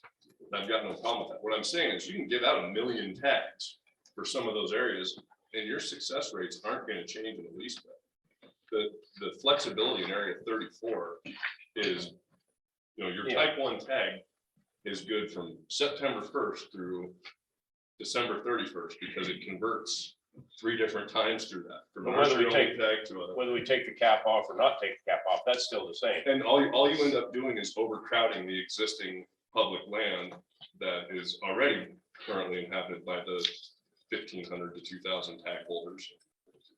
In some areas. In some areas. Yeah. But Some areas it not. exacerbates that problem. In some areas not. Yeah. But again, your access in some of those areas that not is still an issue. But the way I understand it, by regionalizing, then you have a tool to run that Direct number up or down. And if you see the overcrowding, you have the option. It doesn't mean that it's going to be Katie bar the door and there's all these extra tags floating around out there. It gives them the opportunity to let that, to float that up and down. Yeah, and I guess don't get it twisted. I'm not against going to general. I think for the most part, the state of Wyoming could handle being an entirely general state for elk, save a few areas. We see that with the numbers. We hear that with landowner issues in all parts of the state, from the northwest to the southeast. So the going general thing is the least of my concern, but being able to effectively use those general licenses in those areas that make the most sense to go general is going to be a problem, whether they're a limited quota with 12,000 limited draws, or if it's a general unlimited or regionalized. The same problem exists of how do we get the folks that are wanting to kill those elk in a position on a piece of ground where those elk are. So, go ahead, Joe. And then But I'm just gonna make a suggestion. So I agree, and I think that I'm trying to say, but access is an issue we've got to take up and start to try to tackle as a task force here eventually to do that. But I guess I would ask, is anybody opposed to moving towards a non-resident regionalization of elk? I mean, that seems like it makes a whole lot of sense to me, and I'm just wondering. So, anybody besides Larry that, I mean. No, I've got a question. I've got a question. So when we do that, are we still talking about 16%?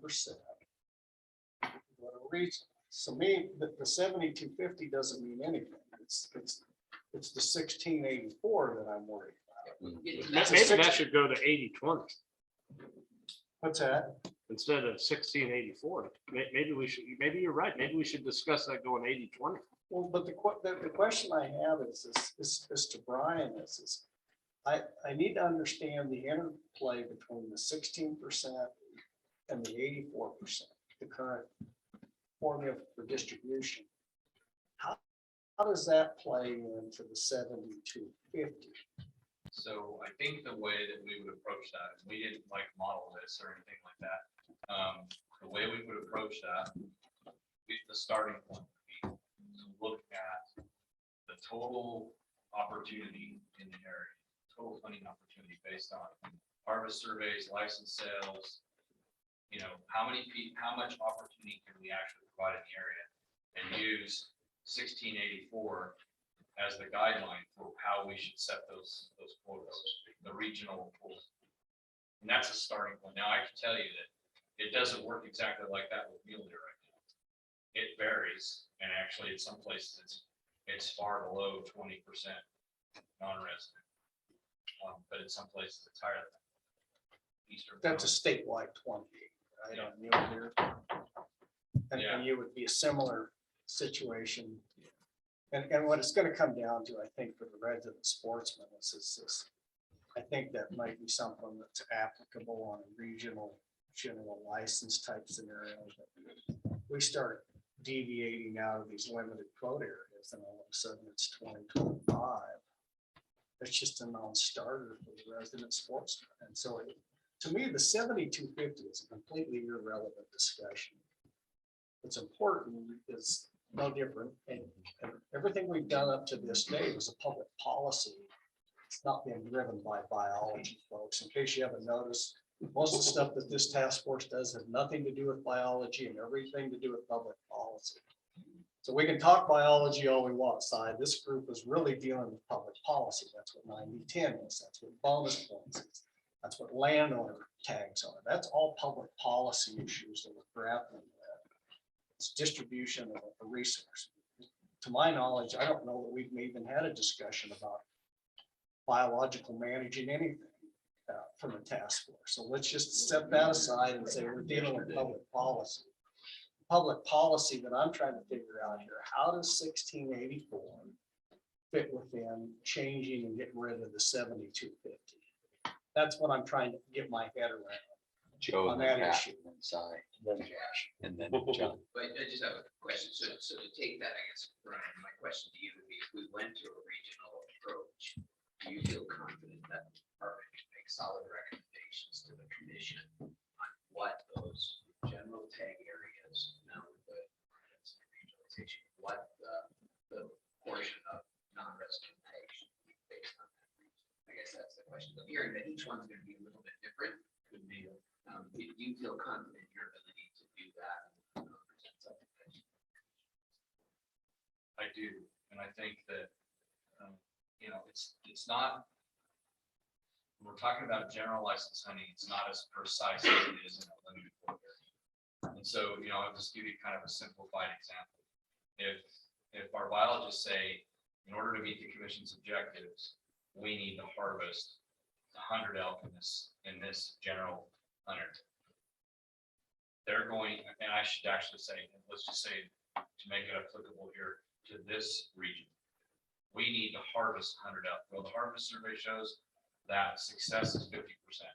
That means we can issue 200 licenses there to achieve a 50% harvest rate and to achieve our objective. So you have 200 licenses to issue. A very simplistic way to start that discussion would be, okay, the intent here is when we issue 5.1 licenses in a limited quota area, it's split 84-16. That would be the first shot at what a quota would look like. Now, I'll tell you that that's going to look a lot different in Cody than it's going to look in Gillette. Because probably, the harvest is completely controlled in Gillette by private land.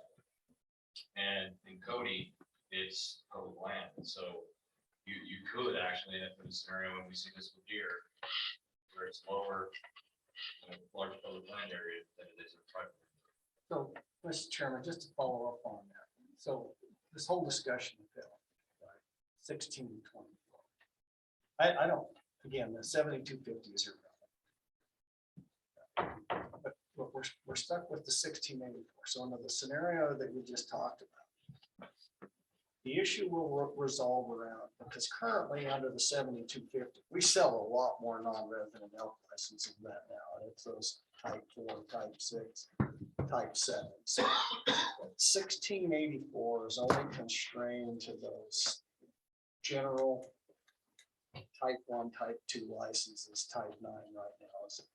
But it's not constrained to the additional cow-calves, any of that. So we're selling more than 7250. So under the scenario you just described, it's really about killing elk. And we wanted to do this, we would say only the 1684 applies to the general bull, general limited quota. After that, who cares? I mean, I shouldn't say who cares. There are people. The distribution after that should be, how do you kill the elk? And 50% of those go to non-residents because it's all private land. So isn't that currently the way we're doing the system now? Or are we actually saying, well, we're going to issue a lot more of those general bull tags in these private land units? Because I think that becomes the controversial issue there. It's not the cow tags. The ratio there doesn't seem to be nearly as important to the resident sportsman, because everybody has access to those. It's a resource that anybody can do. But it seems to me that's the issue that we got to grapple with right there. It's at 1614 only for those bulls. I think that's, to me, the resident sportsman, that's where they're going to get into that other stuff. If it's 50-50, 75% of those cow tags go to non-residents, I think becomes a lot less of an issue to deal with. And I think, there's a couple options that the commission could say generally, and I'll explain why I'm saying generally. Generally, the department shall issue 8416 for non-resident general regions. There's got to be some flexibility there, because you can't do 1684 when you don't know how many residents are going to buy general licenses precisely. I mean, approximately. But that one ended up as a cap. Yeah, so at the end of the day, you'd end up issuing more than 16% because less residents bought general licenses. That's why it's different. Okay, so, Can I give a real life example? okay. I want to move this forward, Rusty. We're sawing a lot of sawdust. All right, Can- go ahead. Yep. So I heard no objection to getting rid of this arbitrary and capricious 7250 cap. I mean, Larry, you raised some fine points that the commission will have to grapple with, but I I guess maybe it's straw poll, Mr. Chairman, on, let's get rid of the 7250 cap. That makes no sense. And then, then we can figure out 84, or 1684. We can get the commission and department direction, how they may want to look at that. Those are all separate issues. I just want to get rid of this arbitrary increase of 7250. Okay, Si, go ahead real quick. This is a real life example. This is why we argued for regional elk licenses for a number of years. The thoroughfare, one of our most treasured elk areas for a number of years, used to be a large bastion of resident hunters would go in there every year. They failed that country. They love that country. Thoroughfare is a resident wasteland. 49 resident hunters went into the thoroughfare 20. 49. Used to be hundreds. And of course, you got wolf issues, predator issues, and you have residents that frankly like to stay in their fifth wheel and have satellite dish and go elk hunting and stay in eastern Wyoming and not have, they don't know how to saddle horses and don't know how to run backspin. So to arbitrarily just come up and say, okay, we have to have a number here, only 16% of these non-residents. What would 16% be of 49? Right now, the non-resident hunting community that goes in there through outfitted camps, because this is the Teton wilderness. This is rugged, nasty wilderness country. There's 179 non-residents went into the thoroughfare, and they killed 94 elk. 49 residents went into the thoroughfare and killed 25. So if you run that on a 1684 split, you're not going to kill enough elk anymore. It's going to be underutilized even worse than it is right now. So that's why the general license concept has to have game managers who look at the social politics of what that area takes in, what they're hearing from the resident population. It's like it's getting under too hard, not hard enough, or whatever. That's why that you can't put a number on these general elk license areas. It has to be done locally. So I think the thoroughfare is the best example of this. So, Mr. Chairman, so do you think the regionalization starts to address that issue? Yes, Or- the regional elk license So, for non-residents. but even for residents, so just move over the hill now and take area 70 and look at what the statistics are, and they will reverse that. Yes. And so that's where the regional thing, because 70 bumps up to 60, right? And I mean, not 70, 69 out of Du Bois. It's gonna be probably 90% resident hunters. Senator Hicks, that's what the Game and Fish Commission does do. I operate in multiple deer regions across the state. Region G is probably the most restrictive in relation to how many residents are hunting in there. There's only 400 non-resident tags. It's well below that 80-20 formula. Yeah. It's below that. You have the Black Hills, totally different dynamics, thousands of deer licenses. And it's way out of skew. There's probably 50% of the hunting in Black Hills is non-residents. And it's because of the access issues. That's what the general license gives the commission and the local managers the flexibility to put what they need, where they need them, and when they need them. And we still have that. And I'm not disagreeing with any of that. I'm just saying that the statewide right now, we have in statutes, 20% of the deer permits go to non-residents, 80 permits. So on a statewide basis, that doesn't change. I think it would be more likely to go to a regionalization type thing, to even adjust that even better, as long as we stay within that general, those type 1, type 2 tags, that's 1684. And if it's 50-50 in the thoroughfare or 75% non-resident, but I think you still have to work within that 16%, 84%. As long as we do that on a statewide level, it doesn't change what the department's currently doing, knowing that there's going to be more non-residents than the 16% because of the cow cap things are optional. I'll push back. I say that it's a commission, it's at the commission level to let them figure this formulas out, like they're doing with the deer right now. And the deer seems to work very well for a number of years. You won't ever hear anybody complain about that. And it just seems that's what, in the limited quota areas, of course, is an 84 or an 80-20 split limited quota deer area. And nobody's arguing about that. So I'm not anyway, not yet. But anyway, so that. this is a different beast. So if we, yeah, go ahead, Josh. Well, I got a question for you, Brian. If this cap was to be removed and we went to and considered giving the commission that type of management authority and looking at regionalization, would that impact this 30% of the 12 areas that are above objective, which is primarily in central and eastern Wyoming? I mean, would that give you the management tools to start to address this that currently you feel your hands may be tied? You know, I can't say that the general license structure right now is constraining us in any way, because, you know, really the two factors that are used to manage those populations towards objective are cow-calf licenses and then access. Right. Those are the two big rocks. I mean, how general licenses are issued probably isn't as much of an effect. We're not constrained. I wouldn't want to say we're constrained by that. I will say again, though, that I think a regionalized approach does give managers a way to maybe be more focused and more precise. But I can't just tell you that it's the solution or the silver bullet to our. But let me follow that up then. With the amount of private land within that area and access, certainly it's been well documented that that is a primary issue for sportsmen. Is the 84-16 limiting that? Is that something also that maybe needs to be looked at? If that was 80-20, would that, you know, certainly there are a host of folks outside of Wyoming that will pay that price to come in to waylay those out where the resident sportsmen right now don't have that opportunity because of access issues. And certainly that probably isn't going to change. So currently, if those licenses aren't issued at the first draw, 84-16, just like other species, non-residents can pick those licenses up. So no, it doesn't constrain us.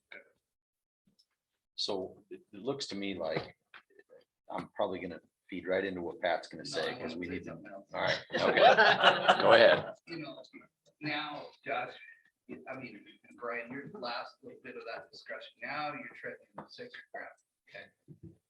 I don't want to take a single license away from a resident in a limited draw area. I think, as I think more about it, that's probably why I voted against this proposal. Right. We don't want to go there because we live here, we pay taxes, we put up with the damn wind.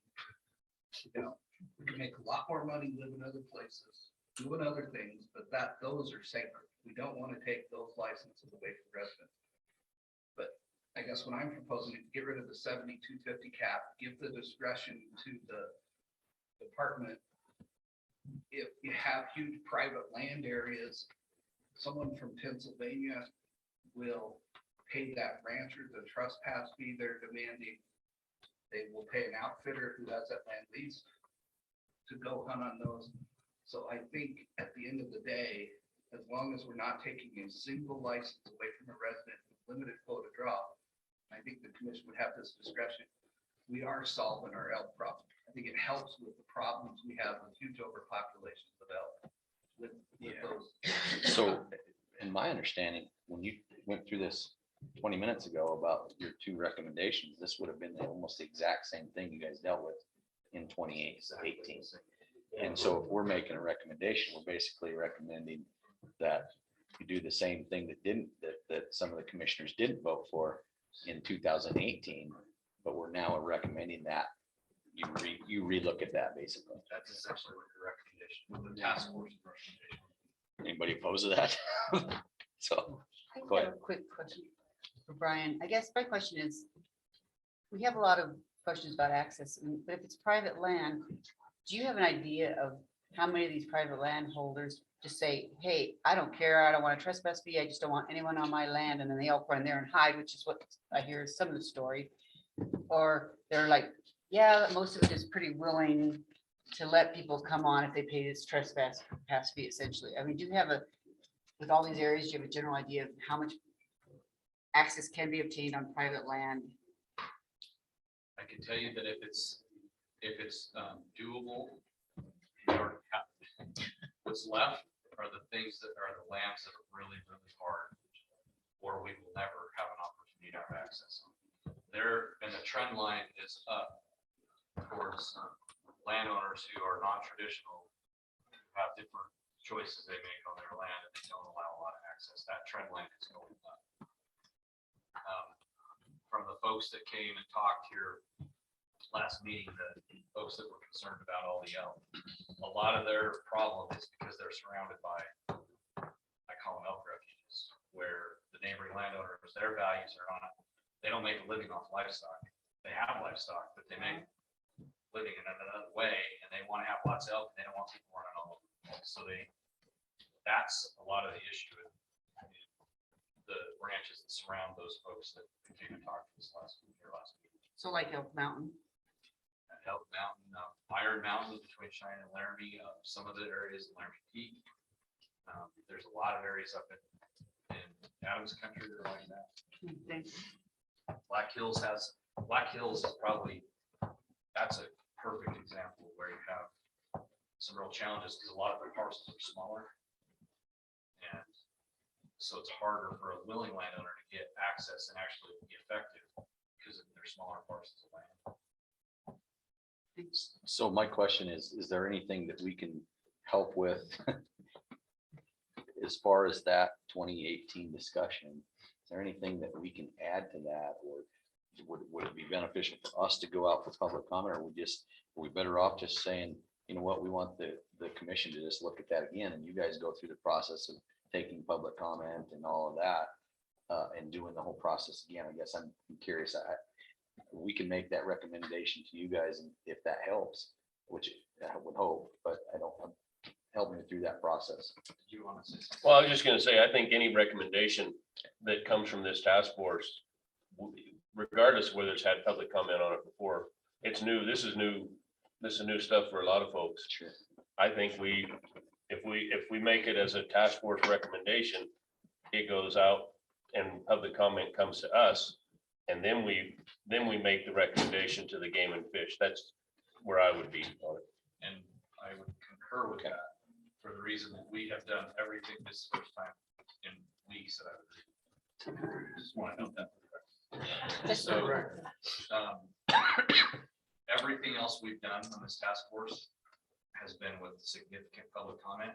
That's helpful for the commission. Now, that doesn't change anything. The commission's still going to go through the commission's process, which is going to involve more public comment. But I think it's helpful to go to the department and the commission recommendation with some public comment. I would entertain some sort of motion on this then. Pat. So to move this forward, I think that's my job. Let's put out today that this task force is considering advising the Game and Fish Commission to go back and look at the 2018 proposal that Brian's out. And a specific recommendation to get rid of the 7250 cap, because that doesn't have any. We talked about it more after public comment, but that doesn't have a biological basis. And so we put that out there that we're considering voting on that at our next meeting. Drop public comment, take public comment today, and then we could resolve this issue, that recommendation to the Game and Fish Commission next month. And we're looking at recommending a regionalization of non-resident elk license. I'll just get I think I can just get a executive summary of what that is, and we can put that out there. So the one thing I think what I've heard that is a little different than the options that were presented to the commission before was it's everything that we just said. So it's transition to a non-resident regional system for the allocation of non-resident general licenses. Number one. Number two, eliminate 7250 cap. Okay, the third one that I think I've heard probably not support for was that the option that was presented to the commission was that on a case-by-case basis, non-resident limited quota could be issued in a range between 16 and 20%. At least what I heard one member say is, I don't want one more license to go away from a resident hunter. So that's the one piece that I think I didn't. I would also second. Yeah, Pat's no, I mean, discretion I on think that. it's important. I think In it's a important. limited quota In area. a limited quota. Yeah, in a limited quota that's fair, right? That's what it is now. They're not really tied together, but I concur. Yeah. Otherwise, I'm gonna have to give all of you dog food tags. So, Mr. Chairman, the way I see it is just strip out the recommendation that allows the game and fish to adjust the 16, between 16 and 20%, and that's what we're voting on right now. And I don't know that, yeah, as long as, we can just take a straw poll, as long as we're putting this out for public. We want to put this out for public comment. So it's, so is that still within just general license now, because we've taken limited quota off the table? So it's 16 to 20, is that on us? So does it still have to reside within that for the statewide quota, or could now an individual region go 20%, 20%, 20% for all the general license areas? And that's the question I still have to get comfortable with. I think it's hard because I don't know that we have solid numbers on those based year to year. Same with general deer. You just don't know how many residents are going to hunt in an area. And there's so much difference between northwest and southwest and northeast and southeast, I think. And I don't. But again, that's where that 7250 number come from, was to try to keep that constrained based on, was a 3-year previous average of the number of resident licenses. And that's how they were deriving that 16% of the general licenses.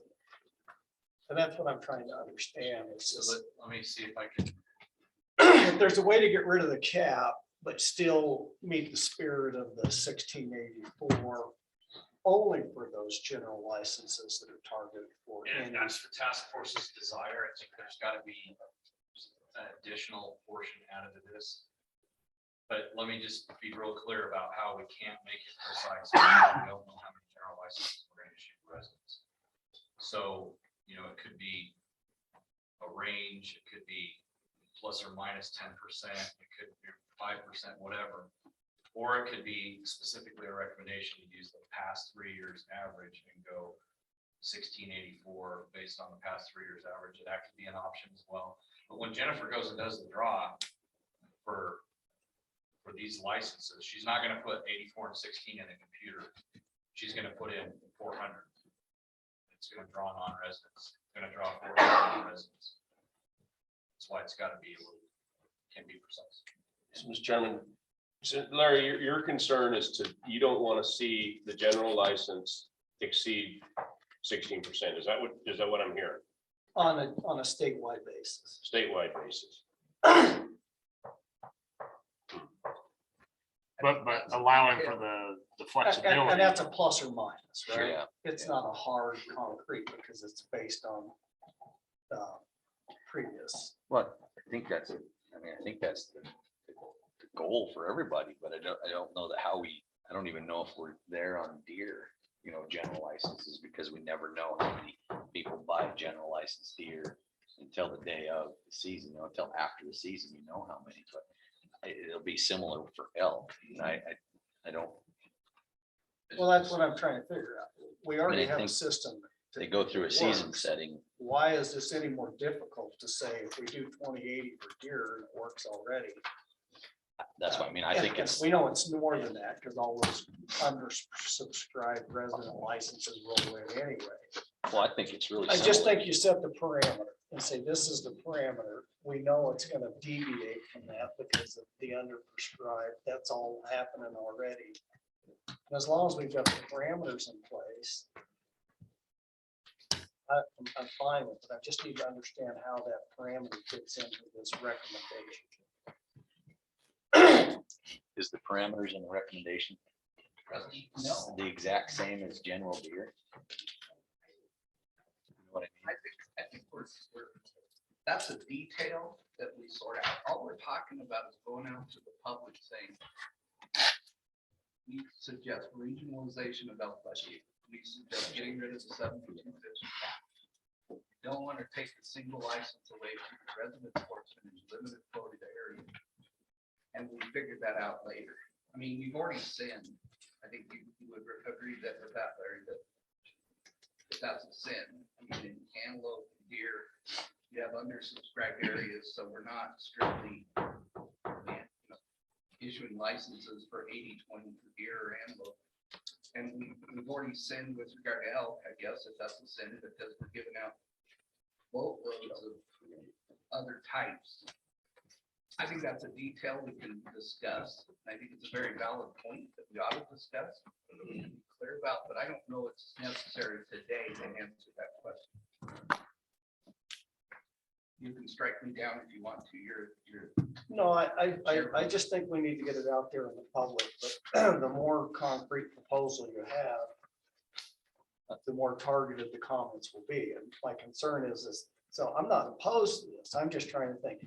So if I'm the average resident sportsman and I see there's no current situation, it's gonna be, this, the perception is there's some way that I'm gonna lose on this deal, and so I'm not gonna support it. So I'm trying to do is say, that's not what we need. What we're trying to do is come out of here with a solid recommendation that'll get the broadest level of support possible. I don't know what that answer is. But initially it's like, well, if you're gonna go beyond, 16% to non-residents for all general licenses, my guess is the resident sportsmen come back and they're gonna say no. And that's not what we want to accomplish. We want to accomplish the ability to have some flexibility. So I'm trying to narrow it down so those guys can come back and say, yeah, I'm good with the concept. I think, Let me make one comment. As one grumpy old bastard. I don't give a darn if in eastern Wyoming, where we have for Area 6, Iron Mountain between Cheyenne and Laramie, that we give out an extra 1,000 type 1 bull tags. And that skews that 8416 because we're in extraordinary times and we need to do something to fix this elk overpopulation, which is wiping out our mule deer in that same area, I believe. So I don't care if we go beyond that 8416. In general, with the issuance of general license, non-resident tags where you have a current general. And I agree with you because there's no public access. There's what? There's no hardly any public access. So let's take that same argument and apply that to Area 7, which there's a lot of public land in Area 7. And then the resident hunter drives his general license, if it goes general license. And he goes out there, but yet 50% of the hunters with general licenses are non-residents. That will be unacceptable to the resident population. Is the if that we can't deal with what's going to happen in the next 10 years. We have to deal with what's in effect today. I agree with you. so one way we can do that is if we're gonna put that up for public comment is we can say in parentheses, similar to how mule deer. That's really what we're talking about, right? I mean, it's the same process as what mule deer regionalized general licenses are. And at least a resident hunter is familiar with that, how that works. Is that fair? That's fair. Okay, Dwayne, I- we got just a Trying to couple more understand minutes. Where you're coming from, Larry. We're talking about the residents gonna get 84, when that goes into the draw, they're gonna get 84% of those licenses. In limited quota. Limited quota, yeah. They're gonna get 80, they're not taking one license away, which is what you want. Right. From that resident. Well, and I agree with that, but what I don't agree with is if we go out and there's a lot of limited quota, it's not just exclusive. So here's my concern, and I think is we've got a whole bunch of limited quotas up in the Dubois area that's still up there, pretty good elk hunting. And what happens when all of a sudden? Limited we quota do general. this? General. What's that? General or limited quota? General. General, okay. They're general license areas. So what happens when you do this and all of a sudden say, well, and you end up with 40 or 50% of those general licenses all in that unit up there, and it increases the numbers of hunters in there. I think the residents are going to get really upset if and when that happens. Maybe, maybe not. exactly why the regionalization is the way this works, because up there in Cody, I've watched them whittle down the non-resident general deer licenses based upon the resident hunting pressure. The game managers, biologists there have looked at it. We fought about it. And he sent Tony Mong up there. Now I have to fight with him, but there's a reason that they do.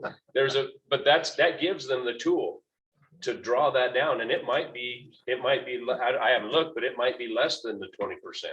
And it gives them, and so if a game manager is looking at the hunting pressure in area 7, it's gonna take some tweaking, but they say, I've got X number of resident general tags in there, then I think this many more can be non-resident. It gives them the tool to manage that. So I don't see it as all of a sudden you're just throwing the door wide open. I see this as an opportunity for game and fish to do more finite management. And I agree with that. But what's to keep the door from being thrown wide open? Larry, in your example of Du Bois, if game and fish is silly enough to issue 50% of the licenses to non-resident in general areas versus areas where we really need to kill some elk, then we'll all slap Brian on the bald head. And say, "Commission, you messed this up." I mean, that's I think we the can, answer, I think what we'll do is wordsmith this, put it out to the whole task force, to make sure that what we're going out for public comment with is everybody gets to see that and gets to, but we probably should take a straw poll if we want to do that. So, and I know that we're not going to have the exact right language right now, but the concept is that so that somebody understands going with those 2018 recommendations on getting rid of the 7250 cap, a regionalization for non-resident elk allocation, and then and making it very clear that there would be no additional non-resident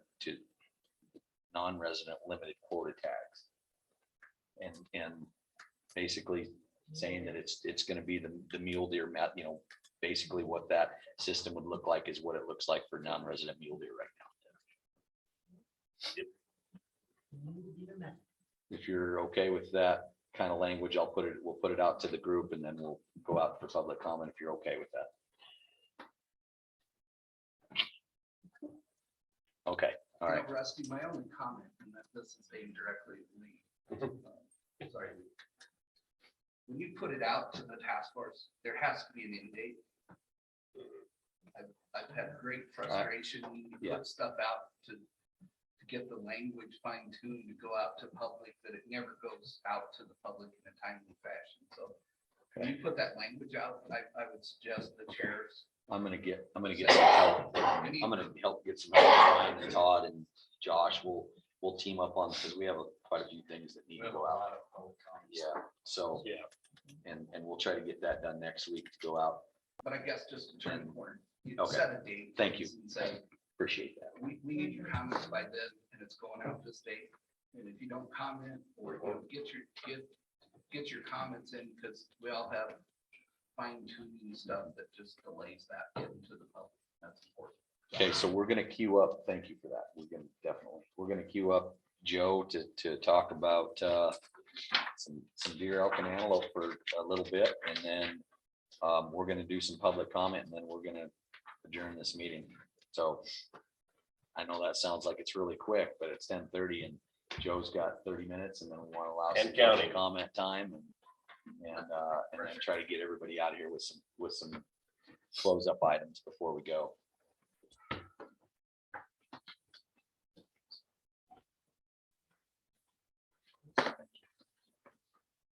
Todd, is there a clicker out here?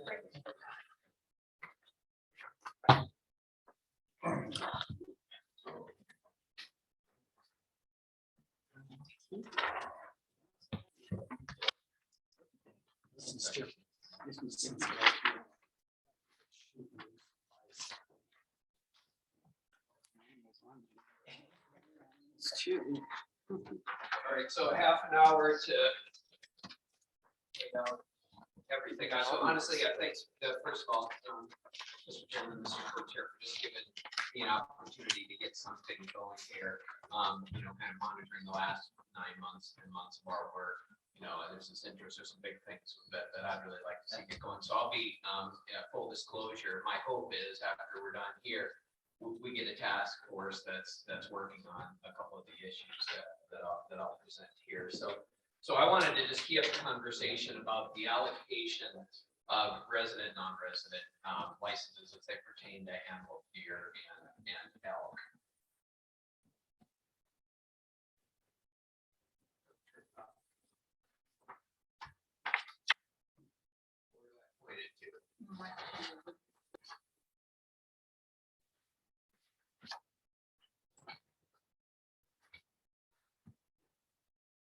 There we go. So real quickly, I want to cover 4 major interrelated issues and recognizing that there are other issues we've already talked about that we will not hope to spend time on, especially if we want to keep it at the 30 minutes. So specifically talking about opportunity versus a specific opportunity, talking about the ratio of non-resident versus resident licenses, the economic impact of non-resident hunters, and then the management of herd populations. And there are other issues that are tangentially related here, and we've already hit on them, landowner issues. I'm not going to go into that anymore. I think we got quite a bit of that. Access issues, Adam's going to keep pounding us. We need to talk about that. It does relate. And then season setting issues, which are things we'll probably have to grapple with. They're smaller, more granular. But these big 4 I want to talk about. So the first thing is just defining opportunity, because sometimes we mix these things together, and they're really, from a resident perspective, not say non-resident, there's 2 types of opportunity. There's the general opportunity. For those of us in Wyoming, we are blessed to have a lot of general opportunity. If you want to hunt elk and deer every year, buy a tag over the counter, you can go hunt, you can do that every year. And I would even probably argue that if you really want to hunt antelope every year, there are units as a resident you can draw and you can hunt every year. Then there's a very specific opportunity, and these are those limited quota areas where there is a finite number of resources, licenses for those animals that are very specific opportunities that we pursue. And I think it's important that we don't continue to mix these. We already got there just talking about the regionalization of elk, the difference between a general opportunity versus a specific opportunity. So really my conversation and my thoughts here are really refocused more on that limited opportunity area, not on the general opportunity area. So let's talk about resident versus non-resident allocation. There's 2 principles I think we all agree with here. First principle is residents should have more opportunities to hunt in their state than non-residents. I hope none of us disagree with that, at least as a general principle. And that the second is residents should receive a larger portion of the limited quota licenses than non-residents. So I would hope that, and it seems to be a pervading principle across the West and probably across the United States with that.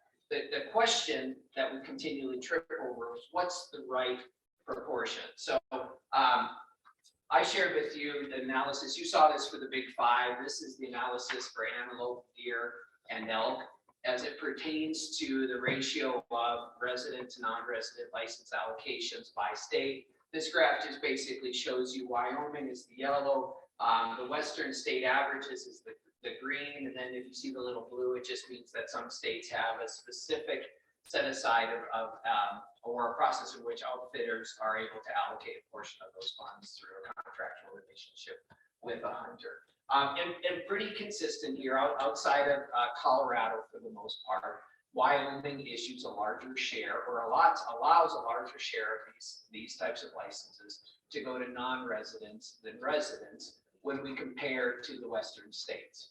As I said, Colorado is probably one that maybe even is a little bit more generous than we are in some instances. It's kind of a complex process there. And they're currently kind of trying to grapple through this. There was some failed legislation last session and they continue to grapple with it.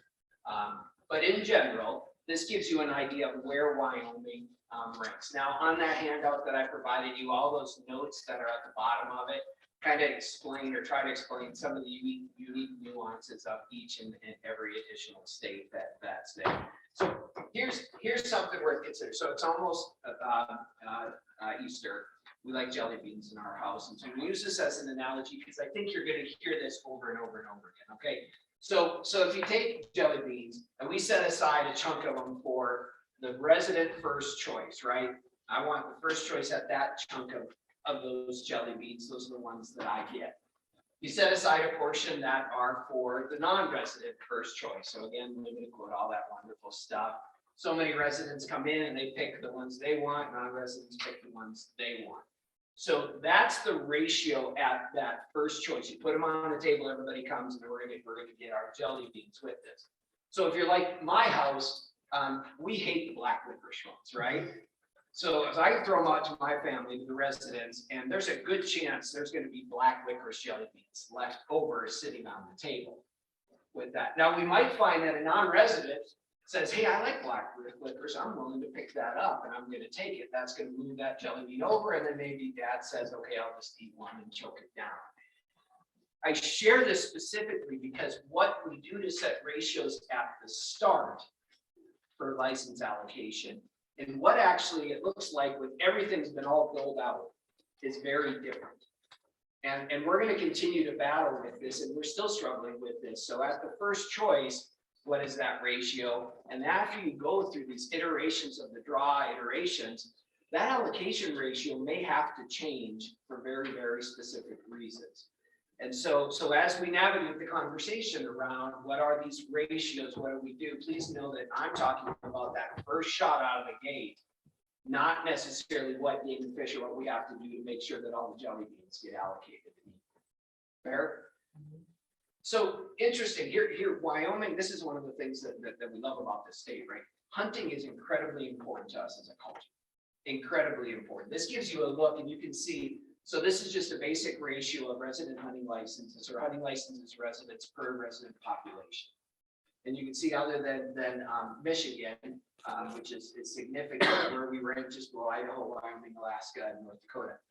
If you take the Fish and Games or Fish and Wildlife Services analysis, Wyoming ranks number 2 for states for the proportion of non-residents or proportion of residents with a hunting license, 22.7%. Number 1 is South Dakota. Number 3 is Montana. Number 4 is North Dakota. Number 5 is Idaho.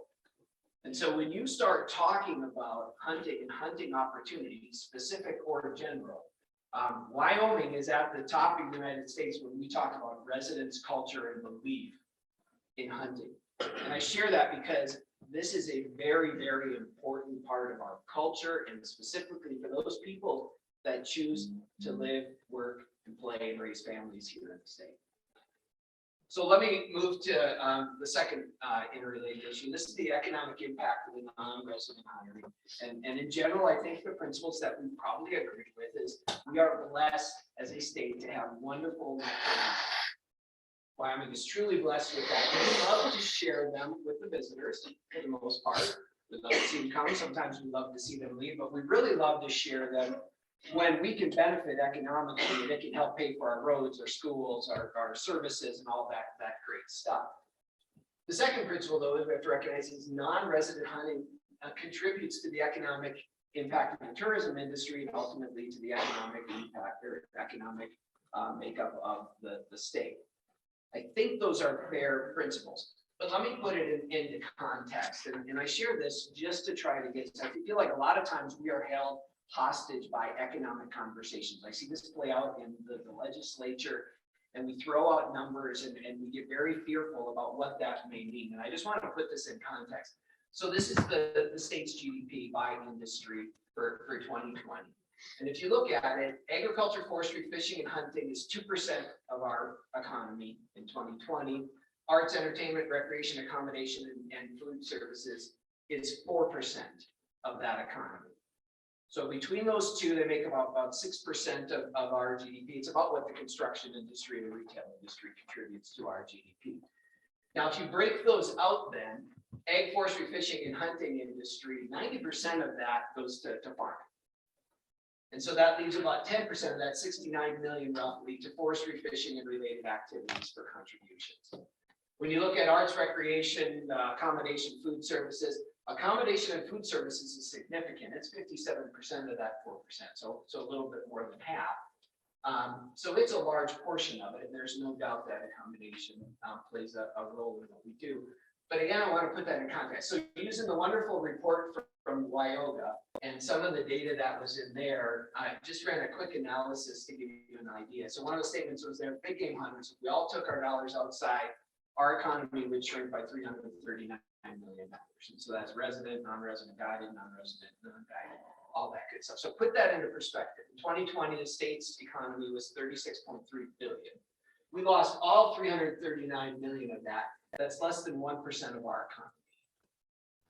If we lost just the non-resident portion of that, it's about 0.3% of our economy. So it's, 102 million is a lot. But sometimes we have to put that in perspective of the overall picture of our economy.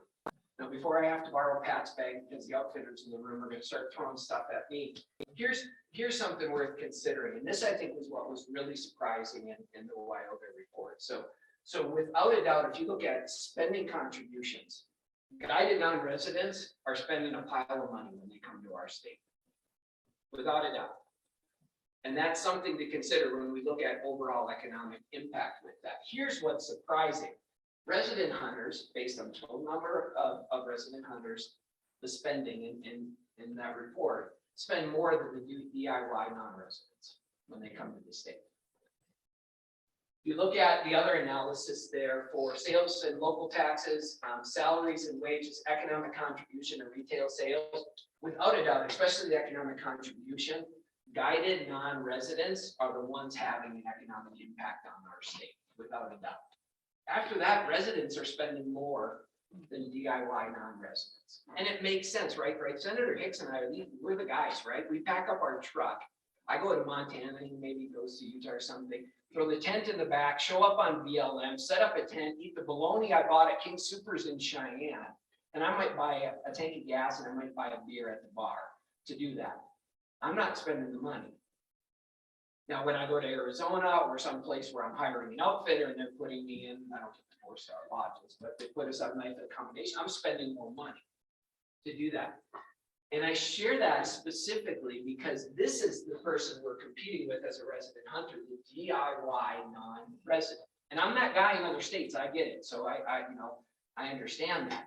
But when we talk about license allocations and the economic impact, what it seems we want to do is preserve the opportunity for non-residents to go with an outfitter and spend a lot of money in the state and probably try to whittle back on those DIY non-residents. Because it looks like, just from the dollars perspective, if we can put more tags in the resident's hand, and I draw that tag in 124, or I draw, a desert tag, as a resident, I'm going to spend more than the non-resident that may be getting those big public land tags.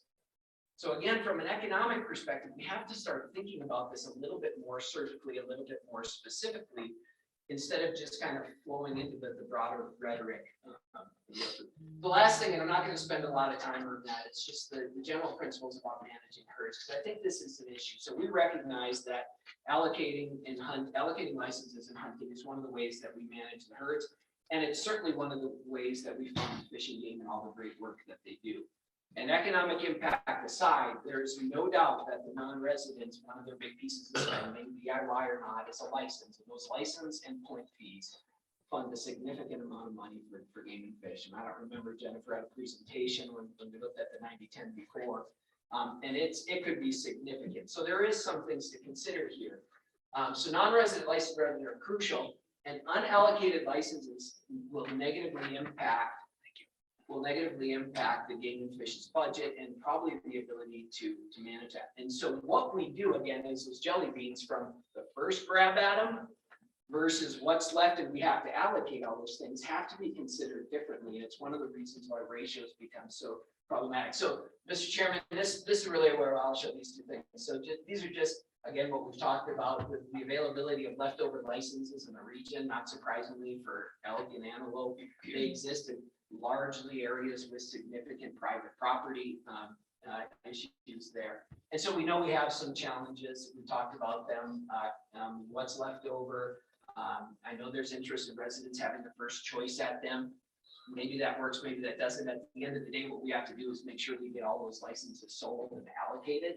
And that's where ratios kind of have to get thrown out the window, I think, when we get there. And we already talked about the 7250 as being a blunt instrument. We're on the right path to kick that out. So, Mr. Chairman, really what I'm at is I'd love for us to get a task force or a couple of them together and start working on solutions that align with these 4 areas. So actually trying to look at limited quota availability and aligning Wyoming with the western states with regard to that first choice of the jelly beans and trying to get us there.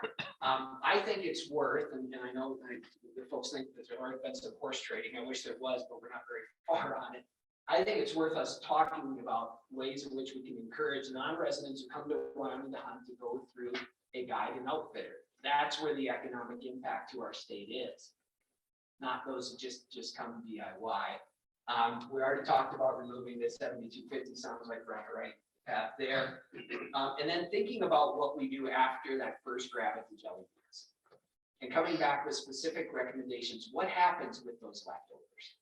And how do we ensure that those strict ratios don't have to play out when Fish and Game is trying to sell licenses to generate revenue and manage herds? And so, Mr. Chairman, those are the 4 things that I would love for a task force to start tackling. Actually, it's really 3 because we can pull number 3 off. It sounds like we're going out to public comment. Look at that, So, 15 minutes. Great, Wow. Joe, thanks. That's, so who wants, go ahead, Si. Joe, to dovetail into this discussion, I think we've talked briefly about it.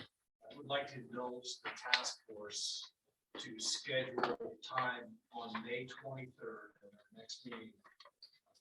Wyoming Outfitter Guides Association would like to bring in 4 experts that are involved in the outfitting industries from the state of New Mexico, the state of Colorado, the state of Idaho, and the state of Montana. And what we would like to do is give a presentation from each of these organizations that show the task force it's actually kind of weird. It's a big follow-up of what you started with open door.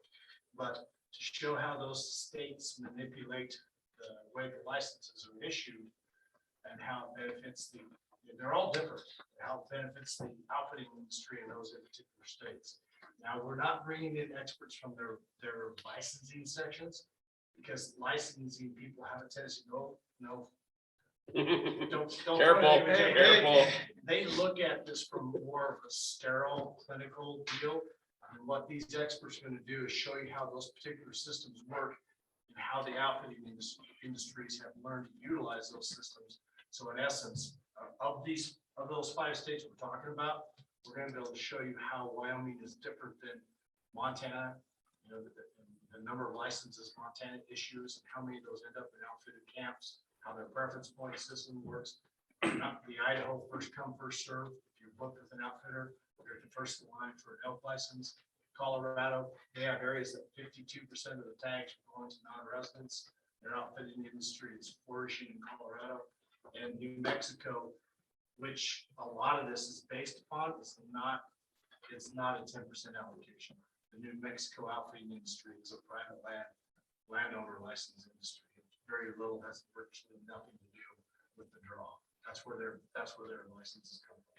So I think in fairness, we've got the speakers. We've got one state we're waiting to hear from. Wyoming is bringing them in, flying them in. We'll work on the presentation Sunday evening, present it to you on the morning of the 23rd, so that they can show you and follow up on what Joe was talking about on how these states work, because that's one of the topics we've been asked to address is an outfitter draw. I might as well pick that scab and talk about it May 23rd. And that won't be at our next meeting. That'll be in 2 meetings. Right. We needed And time that's to plan this because these people are adjusting their schedules and that kind of stuff. So let's just call this for what it is, guys. I mean, Joe, I think you're in favor of a 90-10 split. Yeah, I'm in favor of alignment with the West. Yeah. You're in favor of going to a preference point system for deer, elk, and antelope. So bonus points, but I did not bring that into this conversation. This is probably a bigger place to start. And the outfitting industry wants outfitters set aside draw. That's kind of fair, but not more of a long line of an outfit. Well, and I've been complaining to Joe and Cy that they're trading horses. That's why I said I want to see this. If we're gonna trade horses. So such as that may, all levity aside, I mean. Sure. Albert has a question, so I want to let him I speak. guess I'll just, one more thing, I'll just say at the outside. You know, personally, I'm opposed to an outfitter set-aside draw. I don't think it would ever receive enough support to pass in the state of Wyoming. I think the sportsmen would not support that. You know, and been pretty clear, I'm against the 90-10 allocation over, you know, because I think it has a profound economic impact on Wyoming, but that's where I stand. But I guess if we want to be lobbied by outfitter representatives at a meeting, I'll leave that up to the committee. I mean, I'm not excited about it, but I'll throw that up. Okay, Albert. Mr. Chairman, thank you. This is probably Joe, probably better Brian, actually. My question is, and what I hear locally as well is, you know, you have the out-of-staters they're guided. And then you have this pool, and I forget what acronym y'all use, DY. I don't even remember what it was, but whatever it is for that pool of out-of-staters that are non-guided. And I'm curious how many of that pool is former residents of Wyoming or actually relatives of residents of Wyoming. And what I hear a lot of concern about reducing the opportunity for those people that are, you know, I mean, people live here, their relatives put in. It's a family hunting thing with a Wyoming person involved, but it's not necessarily guided. And I do hear concern about that, about losing opportunity for that pool. And so do we have any idea of the non-residents that are not guided? How many of them have a connection, either formerly were a resident or relatives are in Wyoming? To answer your question, Albert, we don't have an answer to that. Anecdotally, I will tell you that there is a portion of folks that have some kind of a Wyoming tie. I mean, I'm just basing this only on past field experience from checking hunters. It's not based on anything quantitative at all, but I can't even really estimate a proportion. I'll just say that it's not zero.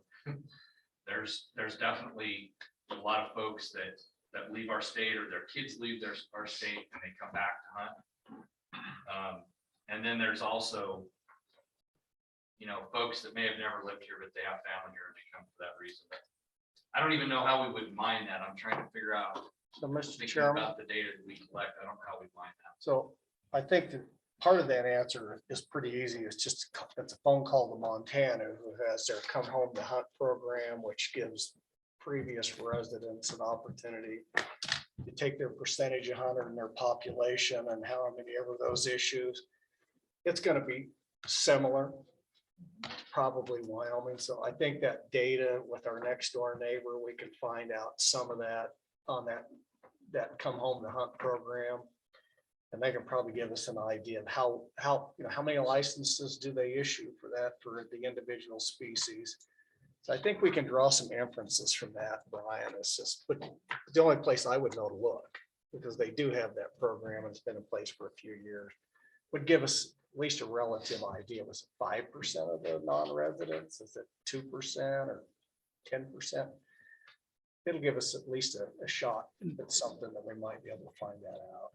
Lee, Cypress. And then, Mr. Chairman, Mr. Chairman, another issue I hear locally a lot, and it's kind of on the antelope hunt side.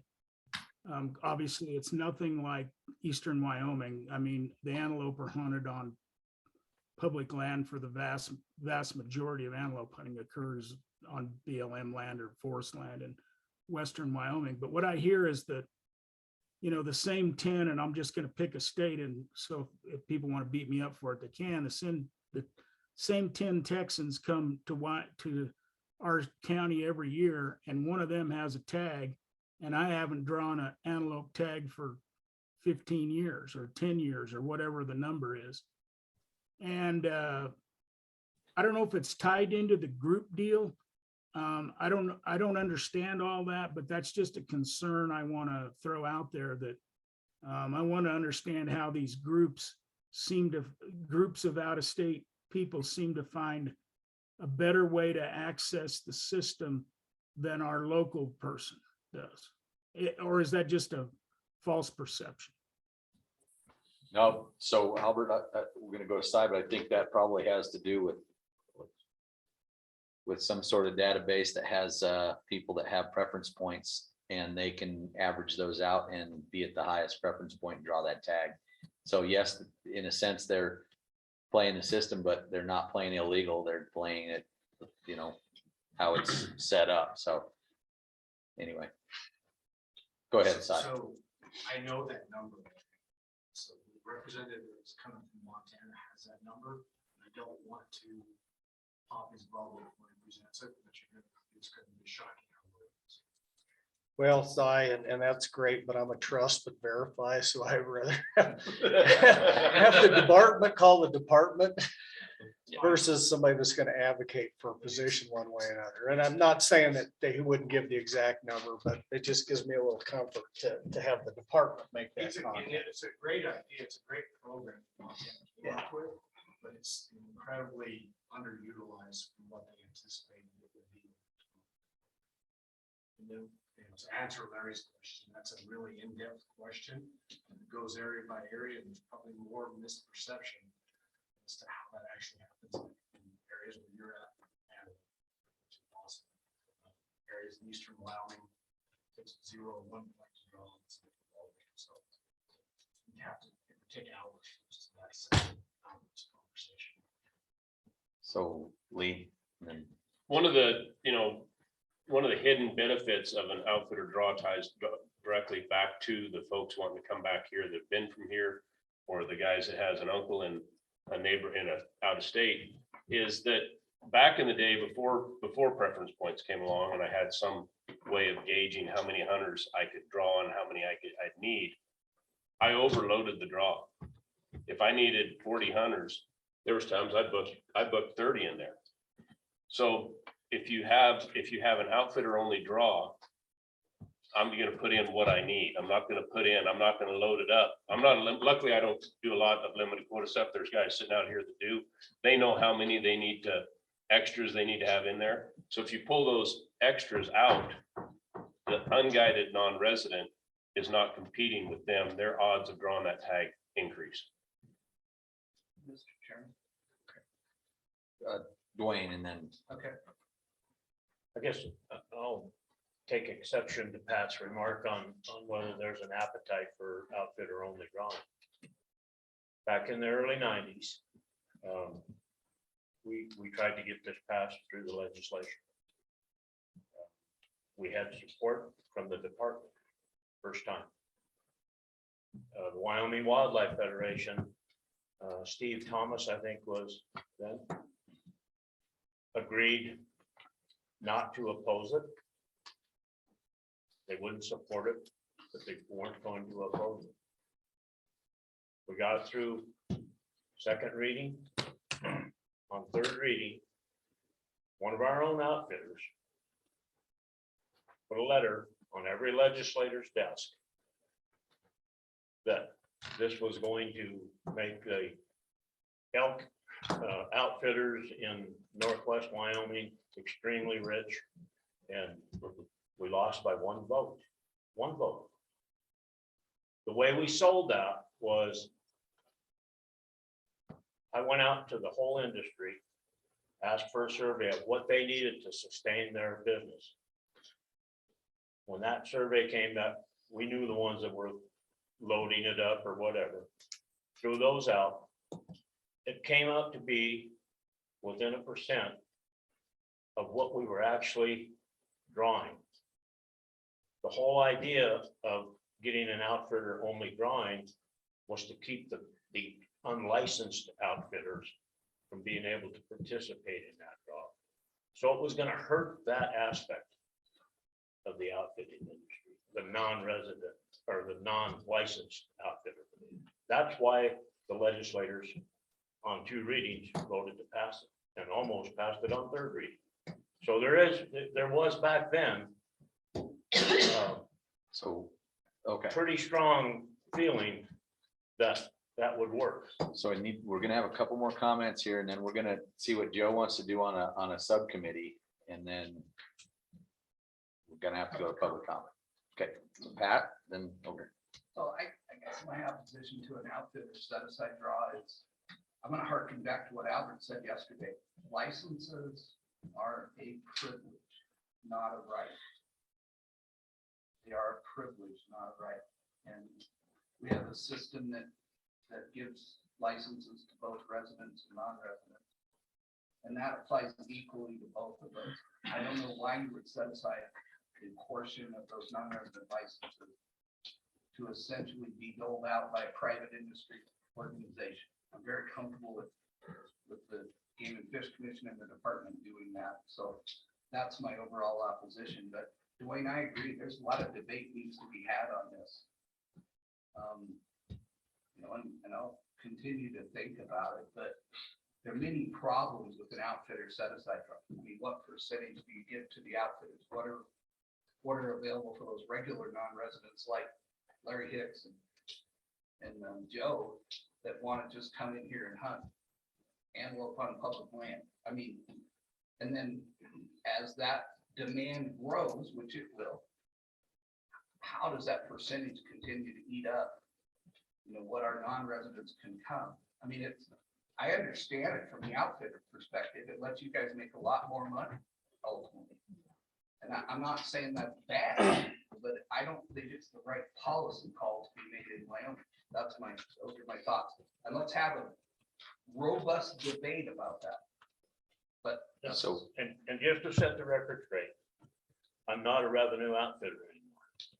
So I don't have skin in this game. I should have pointed Yeah, I to know. the side. So I'm speaking of what I thought, what I was really trying to, I was on the state board at the time. out there. I don't know what the problem on unlicensed outfitters is right now. Back then, pretty bad. The whole idea was to take that much away from the unlicensed outfitter. He shouldn't have been able to draw his hunters, in my mind.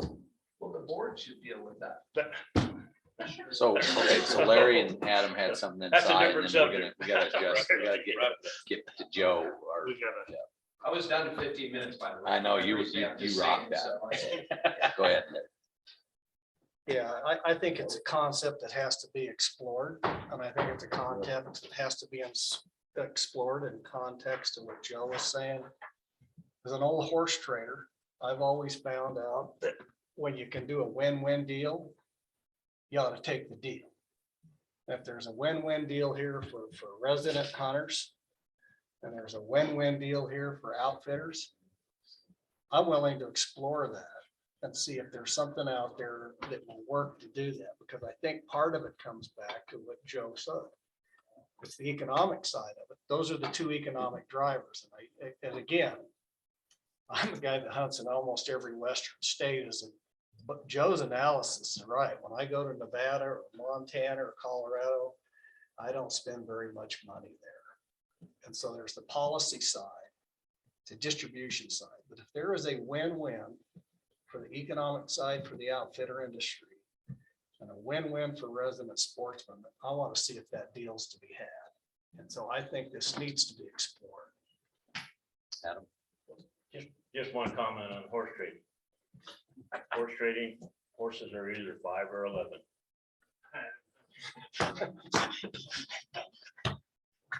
I'll be really brief. Joe, I appreciate the analysis. I love the difference in influences and circles that the members of this task force run. If I bring up the top 2 on your list, I'm not standing here, I'm 6 foot under in the circles I run in. I think your 4th point of a resident preference for leftover opportunities makes a lot of sense. One of the biggest gripes I've heard is, we plan this group draw hunt in the red desert that we know we don't have a chance to draw, but if we draw it as a group, great. But we can't continue that group because none of us all want to go to northeastern Wyoming to hunt animal. You know, there's some merit there. I think you're still going to end up, especially in those areas where we see a vast difference in resident to non-resident issuance of tags. I don't know that that's going to change, even with a 90-10, even with 100 to or a 95 to 5. I don't think that changes much because of the way residents are putting in for licenses, and unless we change our group designations and our ability to be flexible within first, second, and third choice, i.e. I'm only applying for my first choice with my group, my second and third choice is independent. That's a headache for them that I don't want to put on the licensing entities, but having, you're going to be the sole responsibility for me getting rid of all social media, which may not be a bad thing because I know what's coming. I've already heard it in regards to this conversation. So go ahead, Si. Well, the reason I think it's fair to bring in these experts from the industry in these 4 other states is because we've all heard it since we started this task force. There's a slogan, we use the word slogan, that somehow all these states issue their licenses on a 90-10 basis to non-residents. And it's not true. I'm going to show you it's not true. It is not true. You can't have these viable outfitting operations in New Mexico. If you look at this and see that it's a 10% split, it's not true. There's hundreds and hundreds and hundreds of guided hunts in New Mexico. And Idaho's the same way. Montana, people don't understand in Montana that you can draw a deer elk combination license, send it back to the state, get your deer license and get a refund on the elk portion of that license. They resell that elk license. They don't sell 17,000 elk licenses. They sell, Montana sell almost 50,000 licenses to non-residents. That's not a 90-10 split. And I think in fairness to the industry, we've been beat up on this 90-10 since this thing started. I'm going to show you it's a lie. It's not true. And it needs to be peeled back and people on this task force see it so that you make a good decision. And I think all I'm asking for is the fairness of the opportunity to show members of the task force, the audience, the viewers, truth. We have that opportunity. I'm asking for that opportunity to do it on 23rd. Okay, so Joe, I'm sorry. You want to? Can I just? Yes. I should have stopped and then I'll give you my suggestion. Okay, go ahead. So I kicked us off this morning lamenting the fact that our conversations are arbitrary and capricious. Well, the attorneys to that arbitrary. What I'm trying to suggest is we get out of that and just spend all that discussion back into the land of subjectivity. So there is no doubt that my interest is ensuring that resident hunters in Wyoming have the same portion of the jelly beans that residents in the western states. That first right. And Adam, I'm telling you that in Unit 124, you shift the number of those elk tags to 90% residential. Those that they currently get that more entry tags in that. After it's all said and done, the only argument that I can ever offer when a resident says, why are we giving more of those tags to non-residents than I would find Idaho, Utah, and New Mexico is the economic impact that Wyoming has, which led me down the hole of saying, how big is that impact in the grand scheme of things? It's not huge. And if you're really concerned about the economic impact, it is not Larry Hicks, Joe Schaefer, baloney eating DIYers.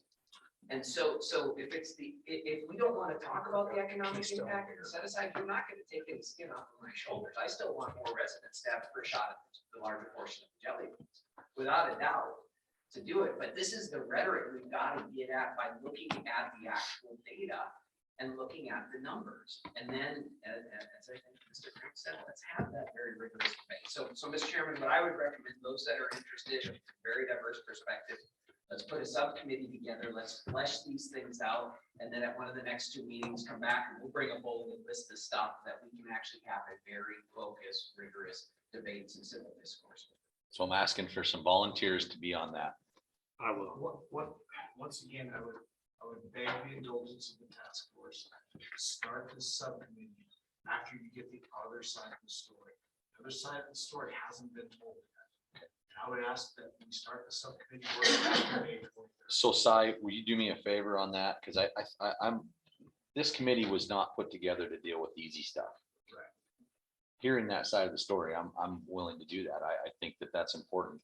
If you could keep that to, I mean, I think it's important for us to know the facts of how the western states, those 4 states that you're going to bring in, or 3.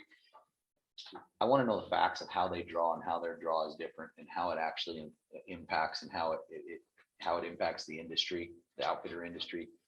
What's the differences between Wyoming? So we're not getting somebody's opinion. We're getting what this is how it works in New Mexico. This is how it works in Montana. This is how it works in Idaho. I think that's really important because what we've been hearing and what we are doing is we're comparing that with what could potentially just be an arbitrary 90-10 number, which is what I think, you know, and so I think that's important. I think we'll schedule that. I don't think it's wrong to set this subcommittee up to get them to at least converse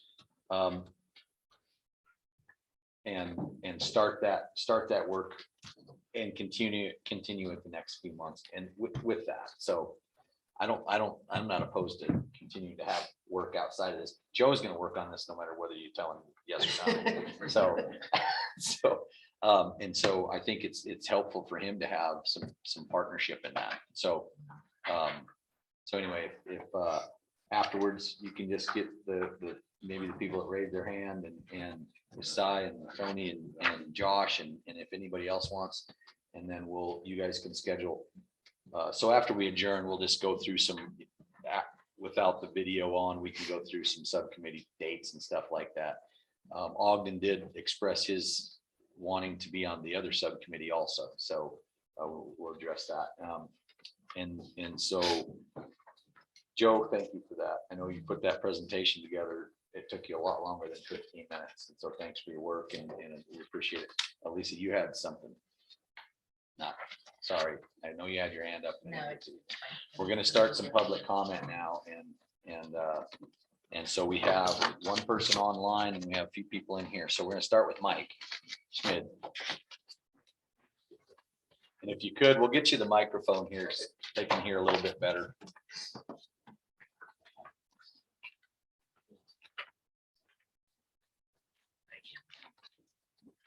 All right, can you hear me okay? Perfect. Okay. So I wanted to talk a little bit about the landowner tag issue we had that long discussion about yesterday. You know, I thought about what Mr. McGagnon had to say, and I think Albert touched on it, that, you know, the original intent of the landowner tag was to acknowledge landowners for what they're doing for wildlife out there. And sadly, what I heard yesterday, I think that's been lost. And I don't know that that's ever going to be recovered, in all honesty. That this issue has been abused from every direction. And I'm almost to the point where I think I agree with a couple of folks that maybe that needs to be wiped off the table, the bucket tipped back over and start brand new. You know, we've got a different landscape of landowners out there. The whole profile has changed, and it's happened over the last 2-3 decades. You know, we've got wealthy folks moving in here, buying a piece of ground that's that they love the wildlife. They don't allow any hunting. They've turned them into private reserves. Then next door, you've got a landowner similar to my brother that I go toe to toe with over wildlife issues. He doesn't really he doesn't want any help. He wants to raise his prize herd of red Angus beef. He doesn't care about moose. He doesn't care about elk. He doesn't care about deer. He allows hunting so he can get rid of them. He doesn't ask for any help from the game and fish because, as he says it, I'm not into any kind of rancher welfare. All I want to do is raise beef. So that's the spectrum you have to deal with what's going on today. And I think maybe I think maybe there might be to just think out of the box with that. Maybe we need to start categorizing some of these ranchers and what they're all about. Maybe the issue is the ones that are asking for help as far as covering damages, we try to figure out a way to do that for them. The ones that want to preserve it, they preserve it. The ones that are in between, we try to address each one of them on a different level. And I know that's going to be difficult. It might be impossible, but it's just a thought. With the different landowners we have now, I mean, I feel bad for the Game and Fish Department, because it's damn near impossible for them to try to manage something on with that kind of a range of landowners and the way they look at things. It's almost impossible. I don't know that they can do it. So we have to definitely come up with a different answer. I'm not sure what that is, but I think it needs to start over. The last thing I'm going to say about that is it's going to take a lot of money if we start looking at trying to pick up damages for landowners that require them. But I'll tell you what, another thing that we got to look at is that all of that expense has got to get off the hunter's back. This is not just a hunting issue. I think I read recently, we got a $4 billion tourism industry. They're making millions off our wildlife, but they contribute nothing. Maybe we figure out a way to get them to tap into this and help us with some of these damages. They're benefiting. I think Mr. Summers had a bill here a year or two ago to try to tack a little fee on some Yellowstone and Teton Park visitors. There's 5 million of them that come into the state every year from May to October. A $10 bill on every one of them is $50 million a year. That would pay for a lot of damages. We have to start looking at other resources to help pay for these costs of the wildlife, a national treasure that we have that everybody in the state benefits from. It can't just be on the hunters. It's got to go somewhere else. So that's one of my topics, a couple of easy ones. I'm glad to see that we're talking about maybe managing white-tailed deer and mule deer separately. That's always been a head scratcher for me. If they weren't two distinct species, the big guy would have probably only gave us one species of deer. They're two very distinct species. I think they need to be managed differently. I am a proponent of the regional licenses for resident hunters. I think it's time. I mean, the world's changing, the landscape's changing for us. We got to start looking at doing some different things. I'm not sure it's the answer, but I think it's a good start. And so I just want to show my support for that idea. Regional licenses for resident hunters on deer. And then the last thing that we touched on now that we're talking about these outfitter draws for licenses and stuff. And I wish I was a little closer to that exit door, but you know, I mean, I look at these numbers and I was thinking about Pat's conversation. I was on the commission when that last conversation over the 7250 came to play, and we voted it down. I mean, I think there's a lot of I don't understand the idea of an outfitter set aside license or draw. I mean, right now, non-resident elk tags with the 7250 general limited quota, another 5,000-6,000 cow tags. There's 13,000 non-resident tags available elk. I looked on Wyoga's website. They booked 3,000 hunts. That's 23% is what they're booking. I looked at deer. There's about 85,000 deer licenses sold in the state. If they're 20, just taking broad numbers, and this is a very broad analysis on my part. There's 85,000 deer licenses sold in the state. 20% of that's about 17,000 non-resident tags. Outfitters booked 2,553 deer hunts in 2020, 2021. Antelope, 58,380 antelope licenses sold in 2020. 20% of that's about 12,000 licenses. Outfitters booked about 2,656 hunts. So I don't understand the need for an outfitter draw. It appears to me, again, in general broad terms. I don't think you got a client issue. Maybe it's more marketing, maybe it's more pricing. You know, I mean, my business that I've had for 40 years relies on a natural resource too, but I don't get any kind of help. I don't have a bunch of licenses every year that I know is going to be out there. In fact, the wildlife that I love so much in this state works against us. Every day, every week, every month, every year, we're fighting that. But we're still here.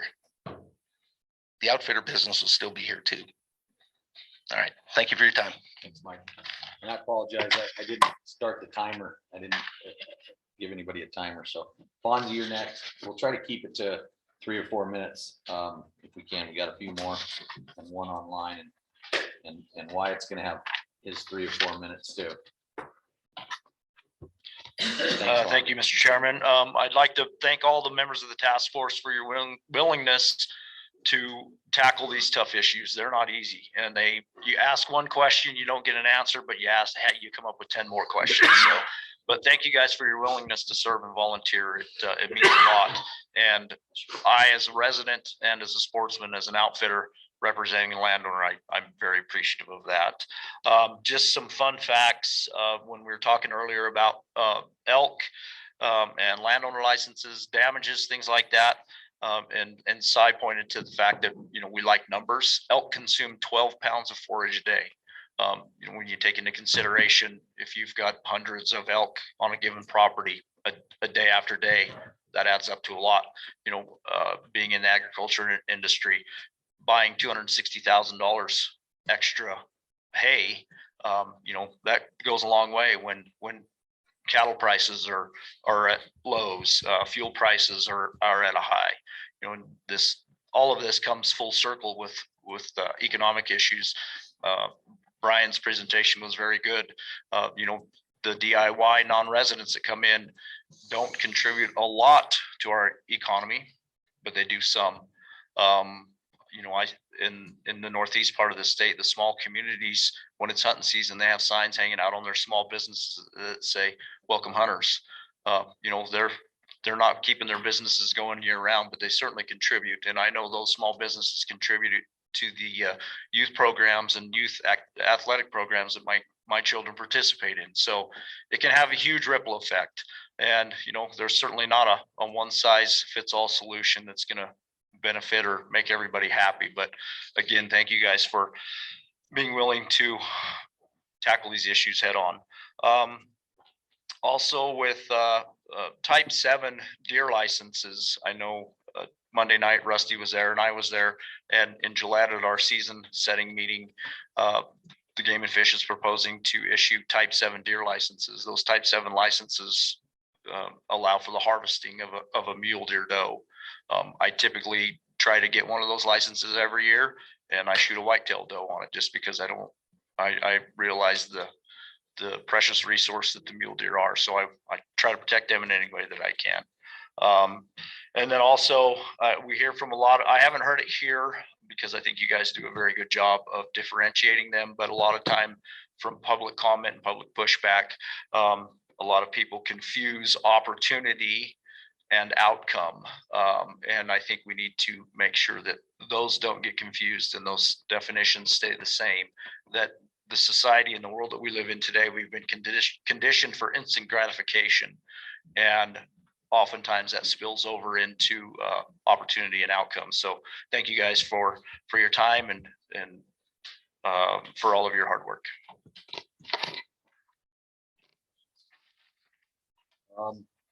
Jess, you're up next.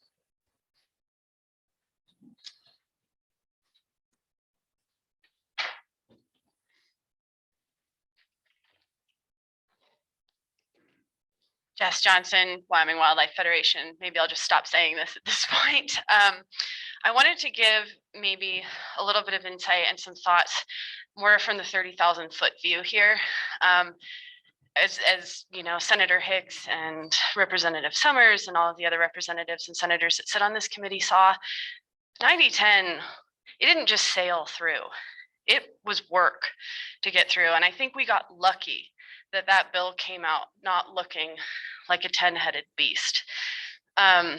So I really, really appreciate how nuanced you guys are getting and how much discussion is happening and how in-depth and how much education you guys are leaning into for these statute changes that you all are looking at.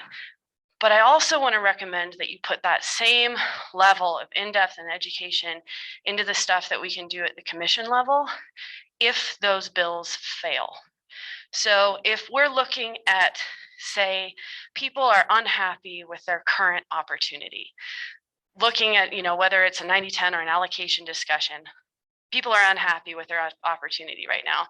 What can we do about that? And I think, at Wyoming Wildlife Federation, we spend hours a week, and I'm not over exaggerating this, hours a week on the phone with hunters who are angry about their opportunity, who at the end of the phone call find out that they just did not understand the system and they haven't been putting in correctly.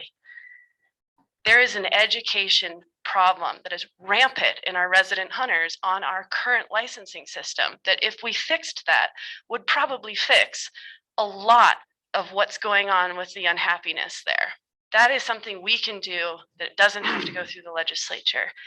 And maybe it does go through, maybe it doesn't come out the 10-headed beast, but I can tell you that after this year, I'm a little skeptical on that. People are mad about access and we have an elk management problem. Those two are tied together. Now, I'm not saying we pass legislation. I don't think that's the place to do it. I don't think it's a policy fix.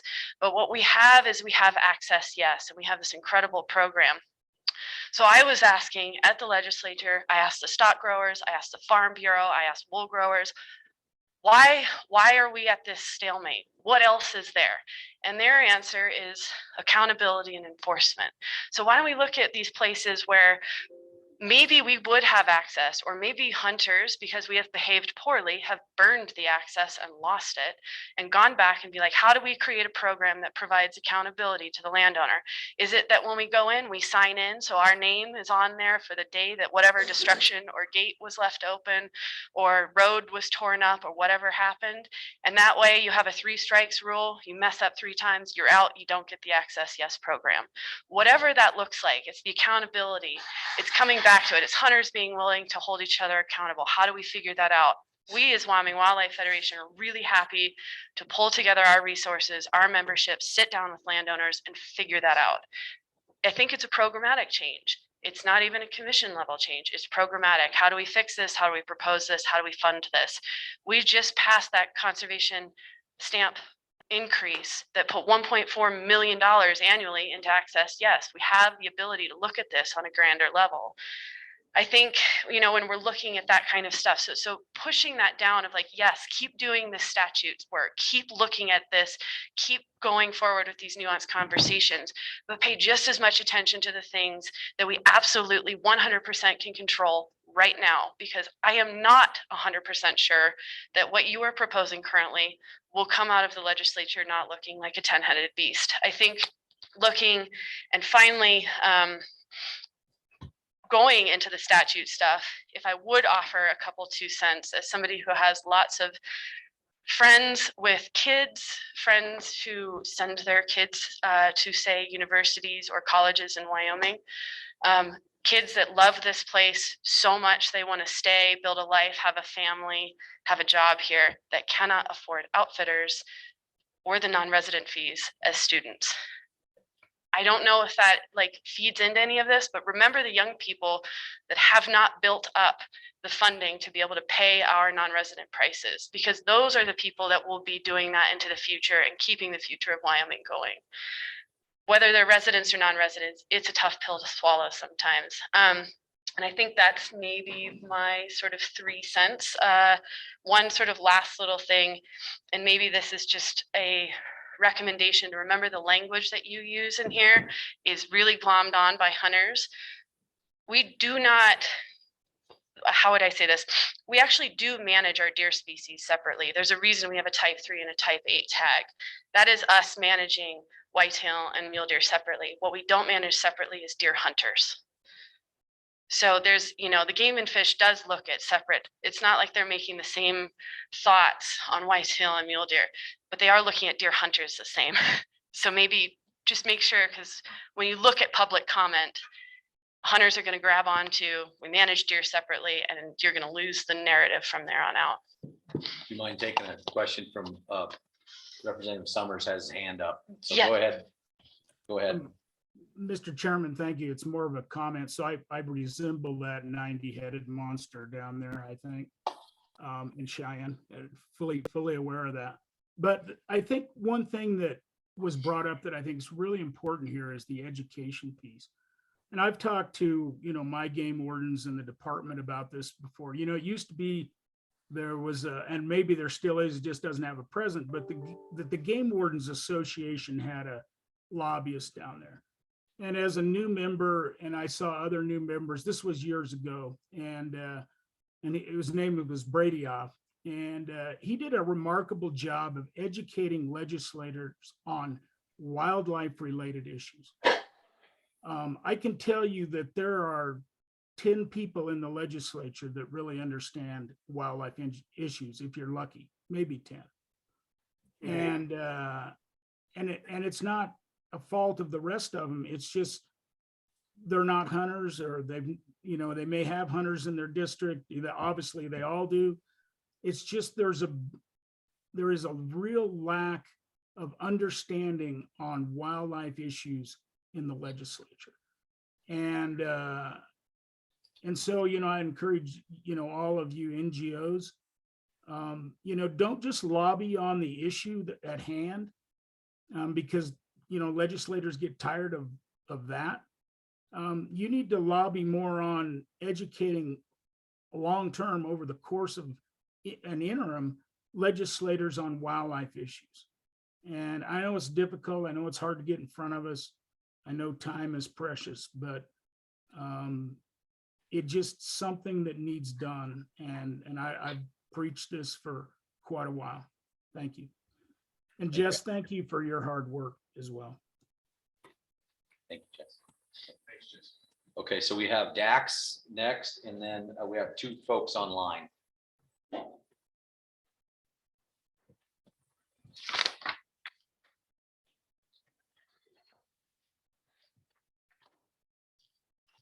Thank you. I think I just got a text from Wyatt and he wanted to yield his time to me. So.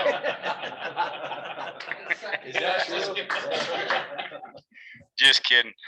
So there's 100 different things that went through my head today, and you guys are battling some tough and talking about some tough issues. I'm not good at many things, but one thing I'm pretty good at is getting elk killed. Now I just like game fish. We have things that get in our way. And I'm a outfitter for a big ranch in Area 7. We have an objective of 5,500 elk, which whether that's right or wrong, I would be one to agree that it's a little low. I think last time the estimate I saw was somewhere around 13,000 head elk in our unit. Yes, we have a lot of those on our ranch. I hear comments all the time. With my job and working for the ranch and the rancher I do, and yeah, he's not a born and raised Wyoming guy. He's a born and raised Nebraska guy. He made a lot of money. He bought a big ranch. It's a working cattle ranch. You may call him absentee. He's there probably half the year, but you know what? He employs probably 30 people that get to live a life that I wasn't born into. I didn't make the money to be able to buy a ranch. So I feel blessed to make my living in that role as well as the farm hands, the cowboys, you name it. So I look at it maybe a little differently in that there's a bunch of people raising families making a living off a greedy landowner. So I take a little offense to that. I have a little more insight than some people too that get involved in the rumor mill, I guess. So how do we kill elk? Well, the problem here's part of the problem is turning people loose on your ranch doesn't kill elk. You do not efficiently kill. If you kill elk a lot more efficiently when you have some local knowledge and you have a little bit of lay of the land, and you happen to be someone that does that day in and day out. So you just, it does not work turning people loose. And I will tell you firsthand, we have tried every method to kill elk on Wagon Town Ranch. And part of that is turning people loose. And I will guarantee you there was a hell of a lot more headaches than there was elk killed. Okay, we did kill elk. It happened. But it wasn't something that ranch was even remotely entertaining at any further point. So we do not turn people loose. But I will tell you this, and this might surprise, I know it surprised a lot of locals around Douglas. It might surprise some of you, might not. I think our ranch, I turned in 150 elk coupons this year. And those were dead elk.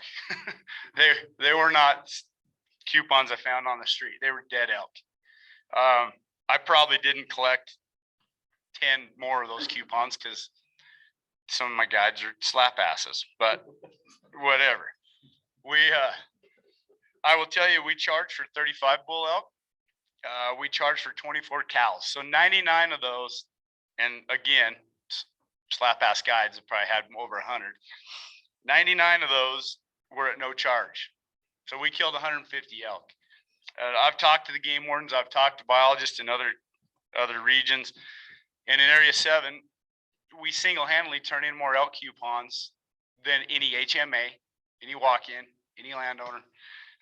So they're not all greedy landowners, guys, and we don't always advertise how we're killing elk, but we're trying to do our part.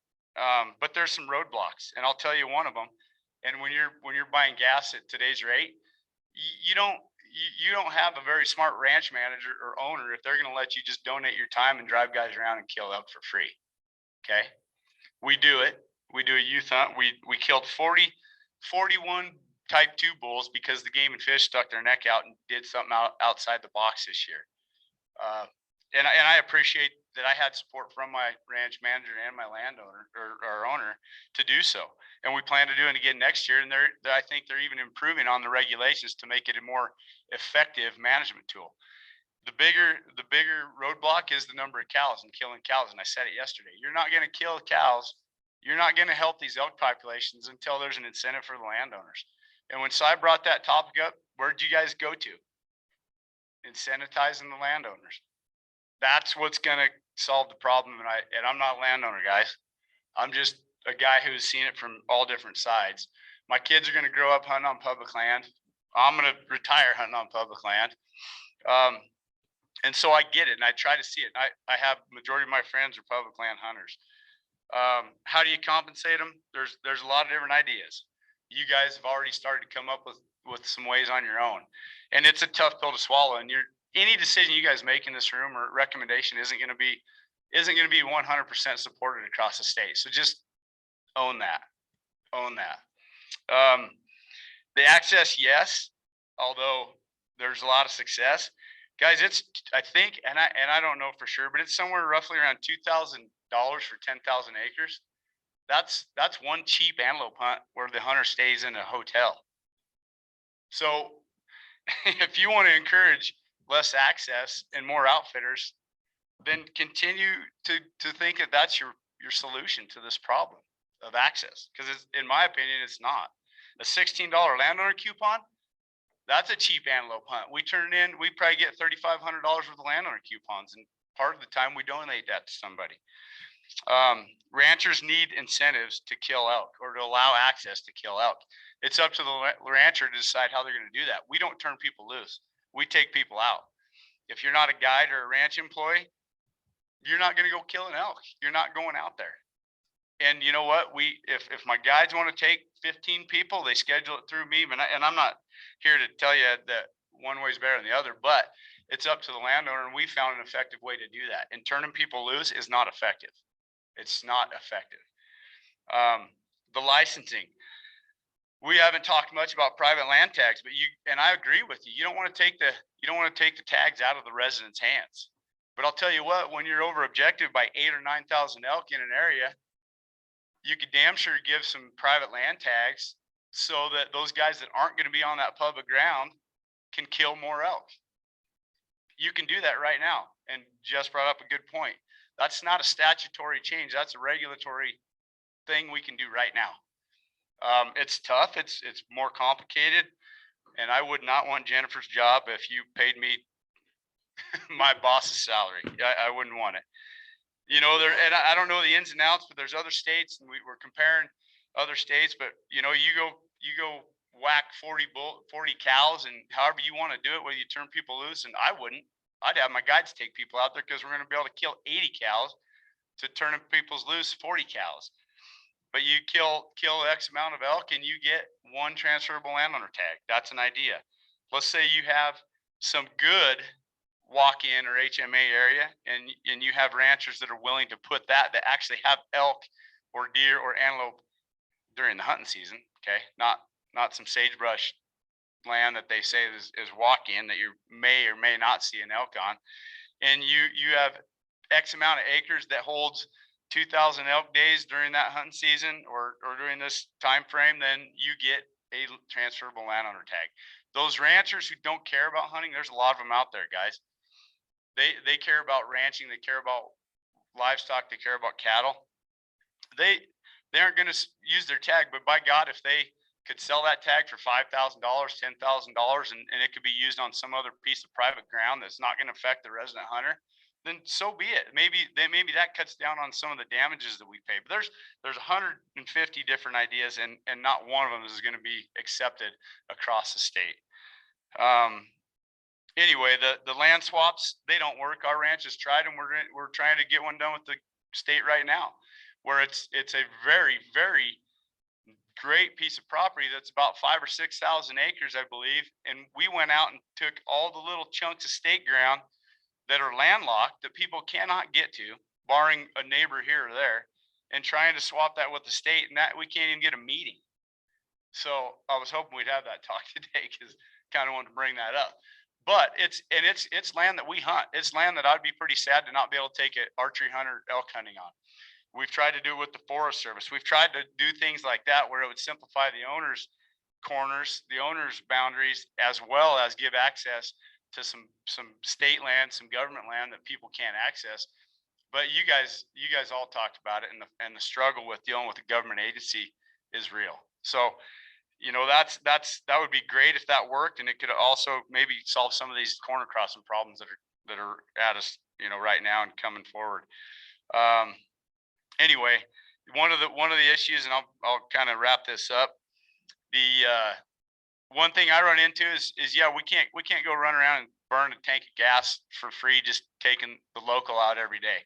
We have a lot of non-residents mainly, and I do have some residents that have paid for both type 1s and type 6 tags. But the type 6 draw for a non-resident in area 7 is about 50%. So if I have 60 guys put in, I'll draw 30 of them.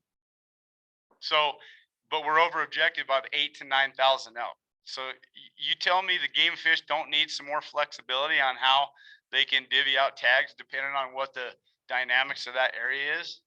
How does that make sense, guys? We have guys willing to pay our gas, pay our guides, go out there and kill elk, but they can't draw a tag. So it doesn't make a whole lot of sense from a biologic standpoint to me or a lot of people. Anyway, that's about it. Thank you. Thanks, Wyatt. Okay, Wyatt's up next, and then we have Representative Sweeney, and we're gonna keep, we got 7 minutes left, so I'm gonna give 3 to Wyatt, because he had 8 yesterday, and 4 to Representative Sweeney. We'll see how that goes.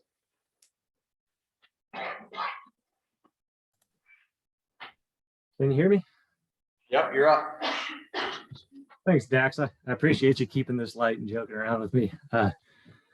So selecting 433 versus 434 is arbitrary. Any exact number may be arbitrary, but the decision to require a large change to a higher or lower number based on a group's evaluation and discussion is far from arbitrary. So giving you guys credit, I don't think that word truly applies to anything in the task force. As Brian said, with general tags, we don't know how many residents are hunting general areas to be able to issue that percentage of non-resident tags, but we do need some sort of cap. Why not look at the limited quota area numbers and assume that the elk population in the state is generally reflected in the limited quota areas and extrapolate that to cover the general areas.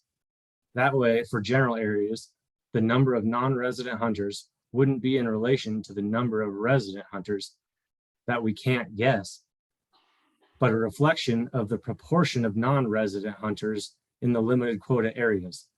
If we think non-resident hunter numbers in general areas the past few years have been acceptable, say there are 2,900 limited quota tags last year. There were 4,350 general tags last year.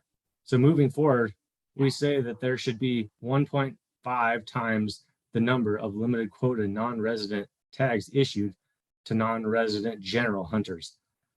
This way, the cap is variable, but fluctuates with the management for elk numbers based on what happens in limited quota areas.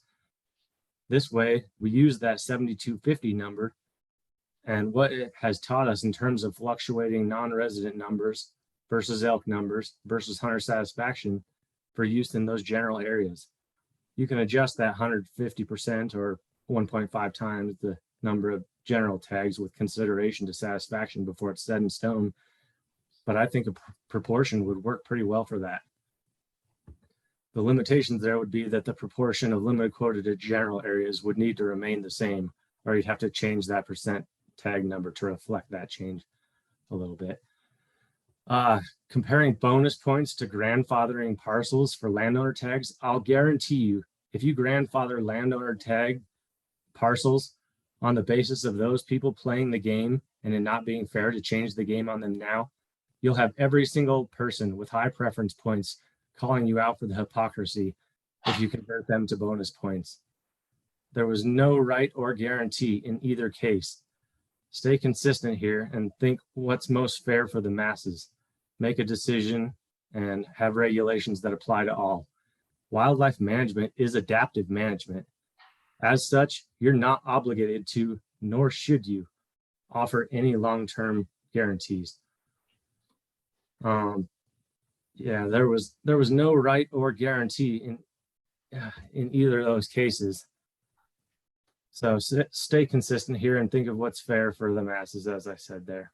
I think that's the most important, and that's what you guys have been trying to get for everybody this whole way through is, you know, what's good for the greater good. So I think those are pretty much my comments. Thanks, Wyatt.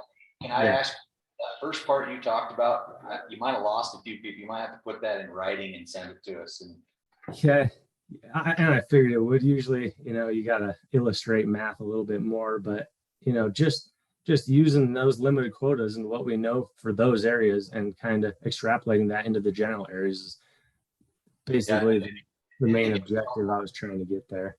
okay, yeah, I think I understand the concept, but you might want to put it in writing in one of the comments on our website so that we can read that and look at it. So anyway. Yeah, and one last thing, just in terms of the perception of guarantee for the preference point system, you need to consider short-term versus long-term time frame. I mean, in the short term, there may be pretty much a guarantee. I mean, if I'm a high point holder, I may pretty much be guaranteed a point tag next year. But in terms of the long-term period, I mean, it's obvious that there are no guarantees in terms of how wildlife populations fluctuate with disease. I mean, we could close the sheep season for a limited number of time if we have a big pneumonia outbreak. And, you know, there are no guarantees there. So there's the perception of guarantee, but for anyone to say you're taking away their guarantee, you guys aren't doing that. So just letting that be known. Thank you, Wyatt. Appreciate it. Thanks a lot. Yeah. Okay, Representative Sweeney.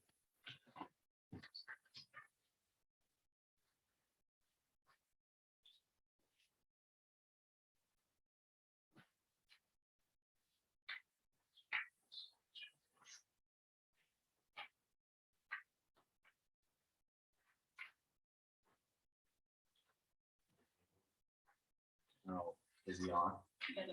Okay.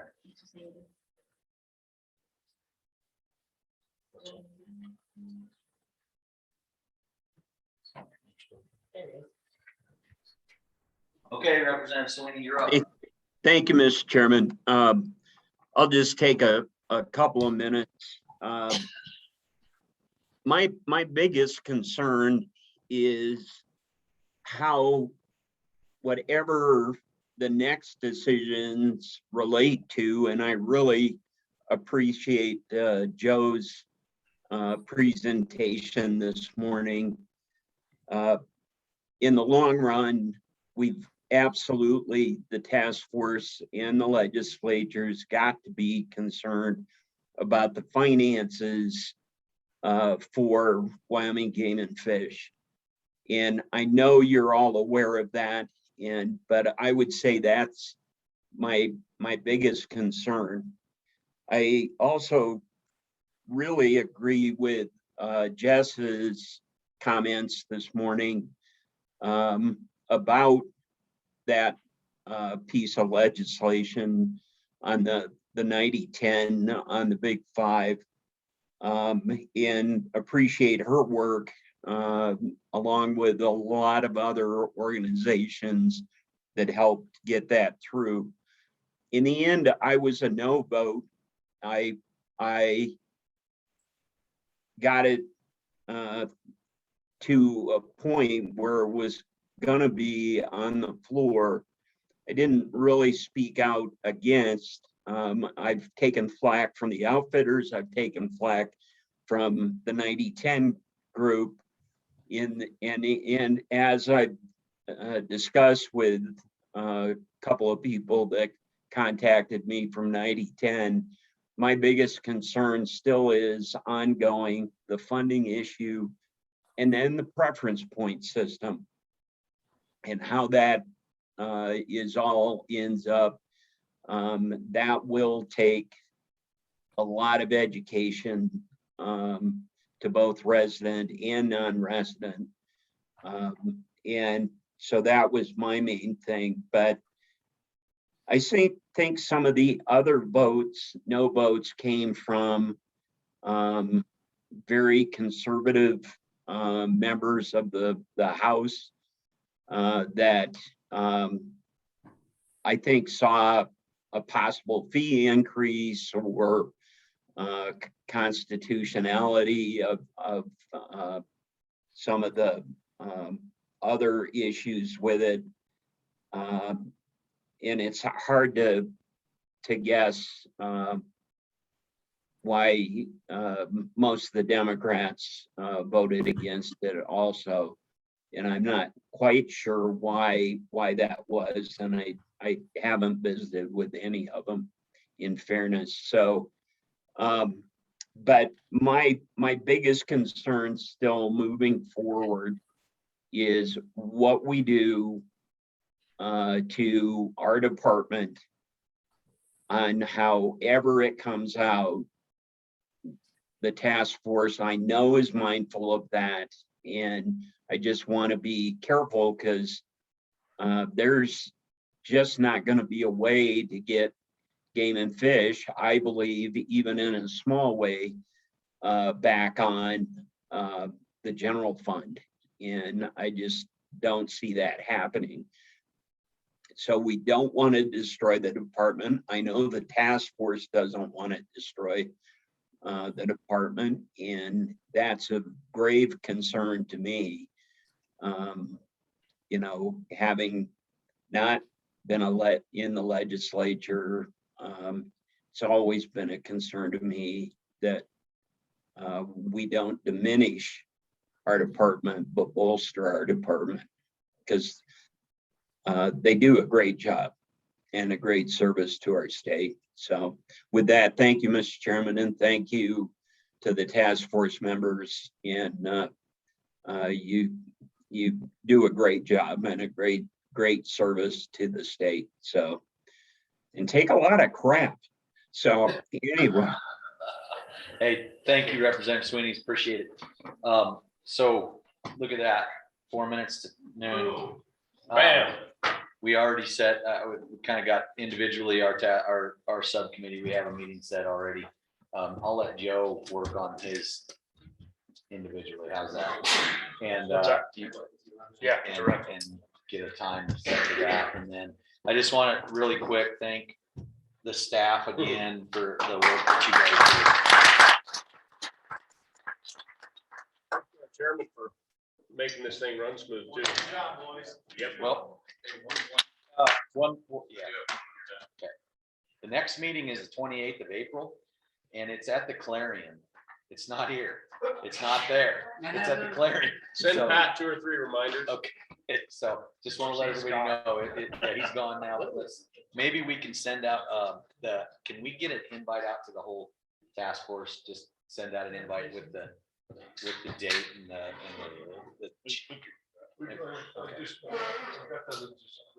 Okay, perfect, all right. So Rusty, just real quick, because it came up and I think Sweeney talked about it and I think Jessica talked about it. It passed the House 45 to 14. It was more than 2/3. It was a 30-0 vote in the Senate to pass the original bill that came out. And it was a lot of work, but there's a lot of support for the work that came out of this group. So those are majorities you don't see very often on any legislation. So. It was strong, and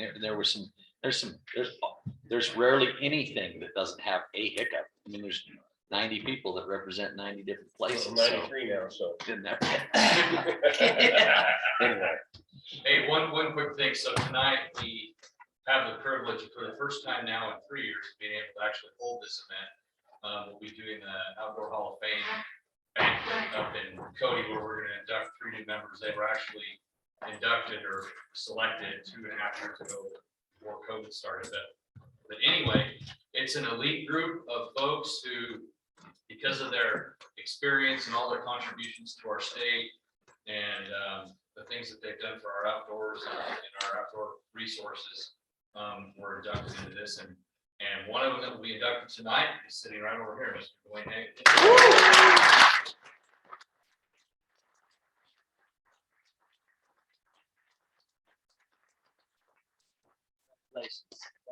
it's well deserved.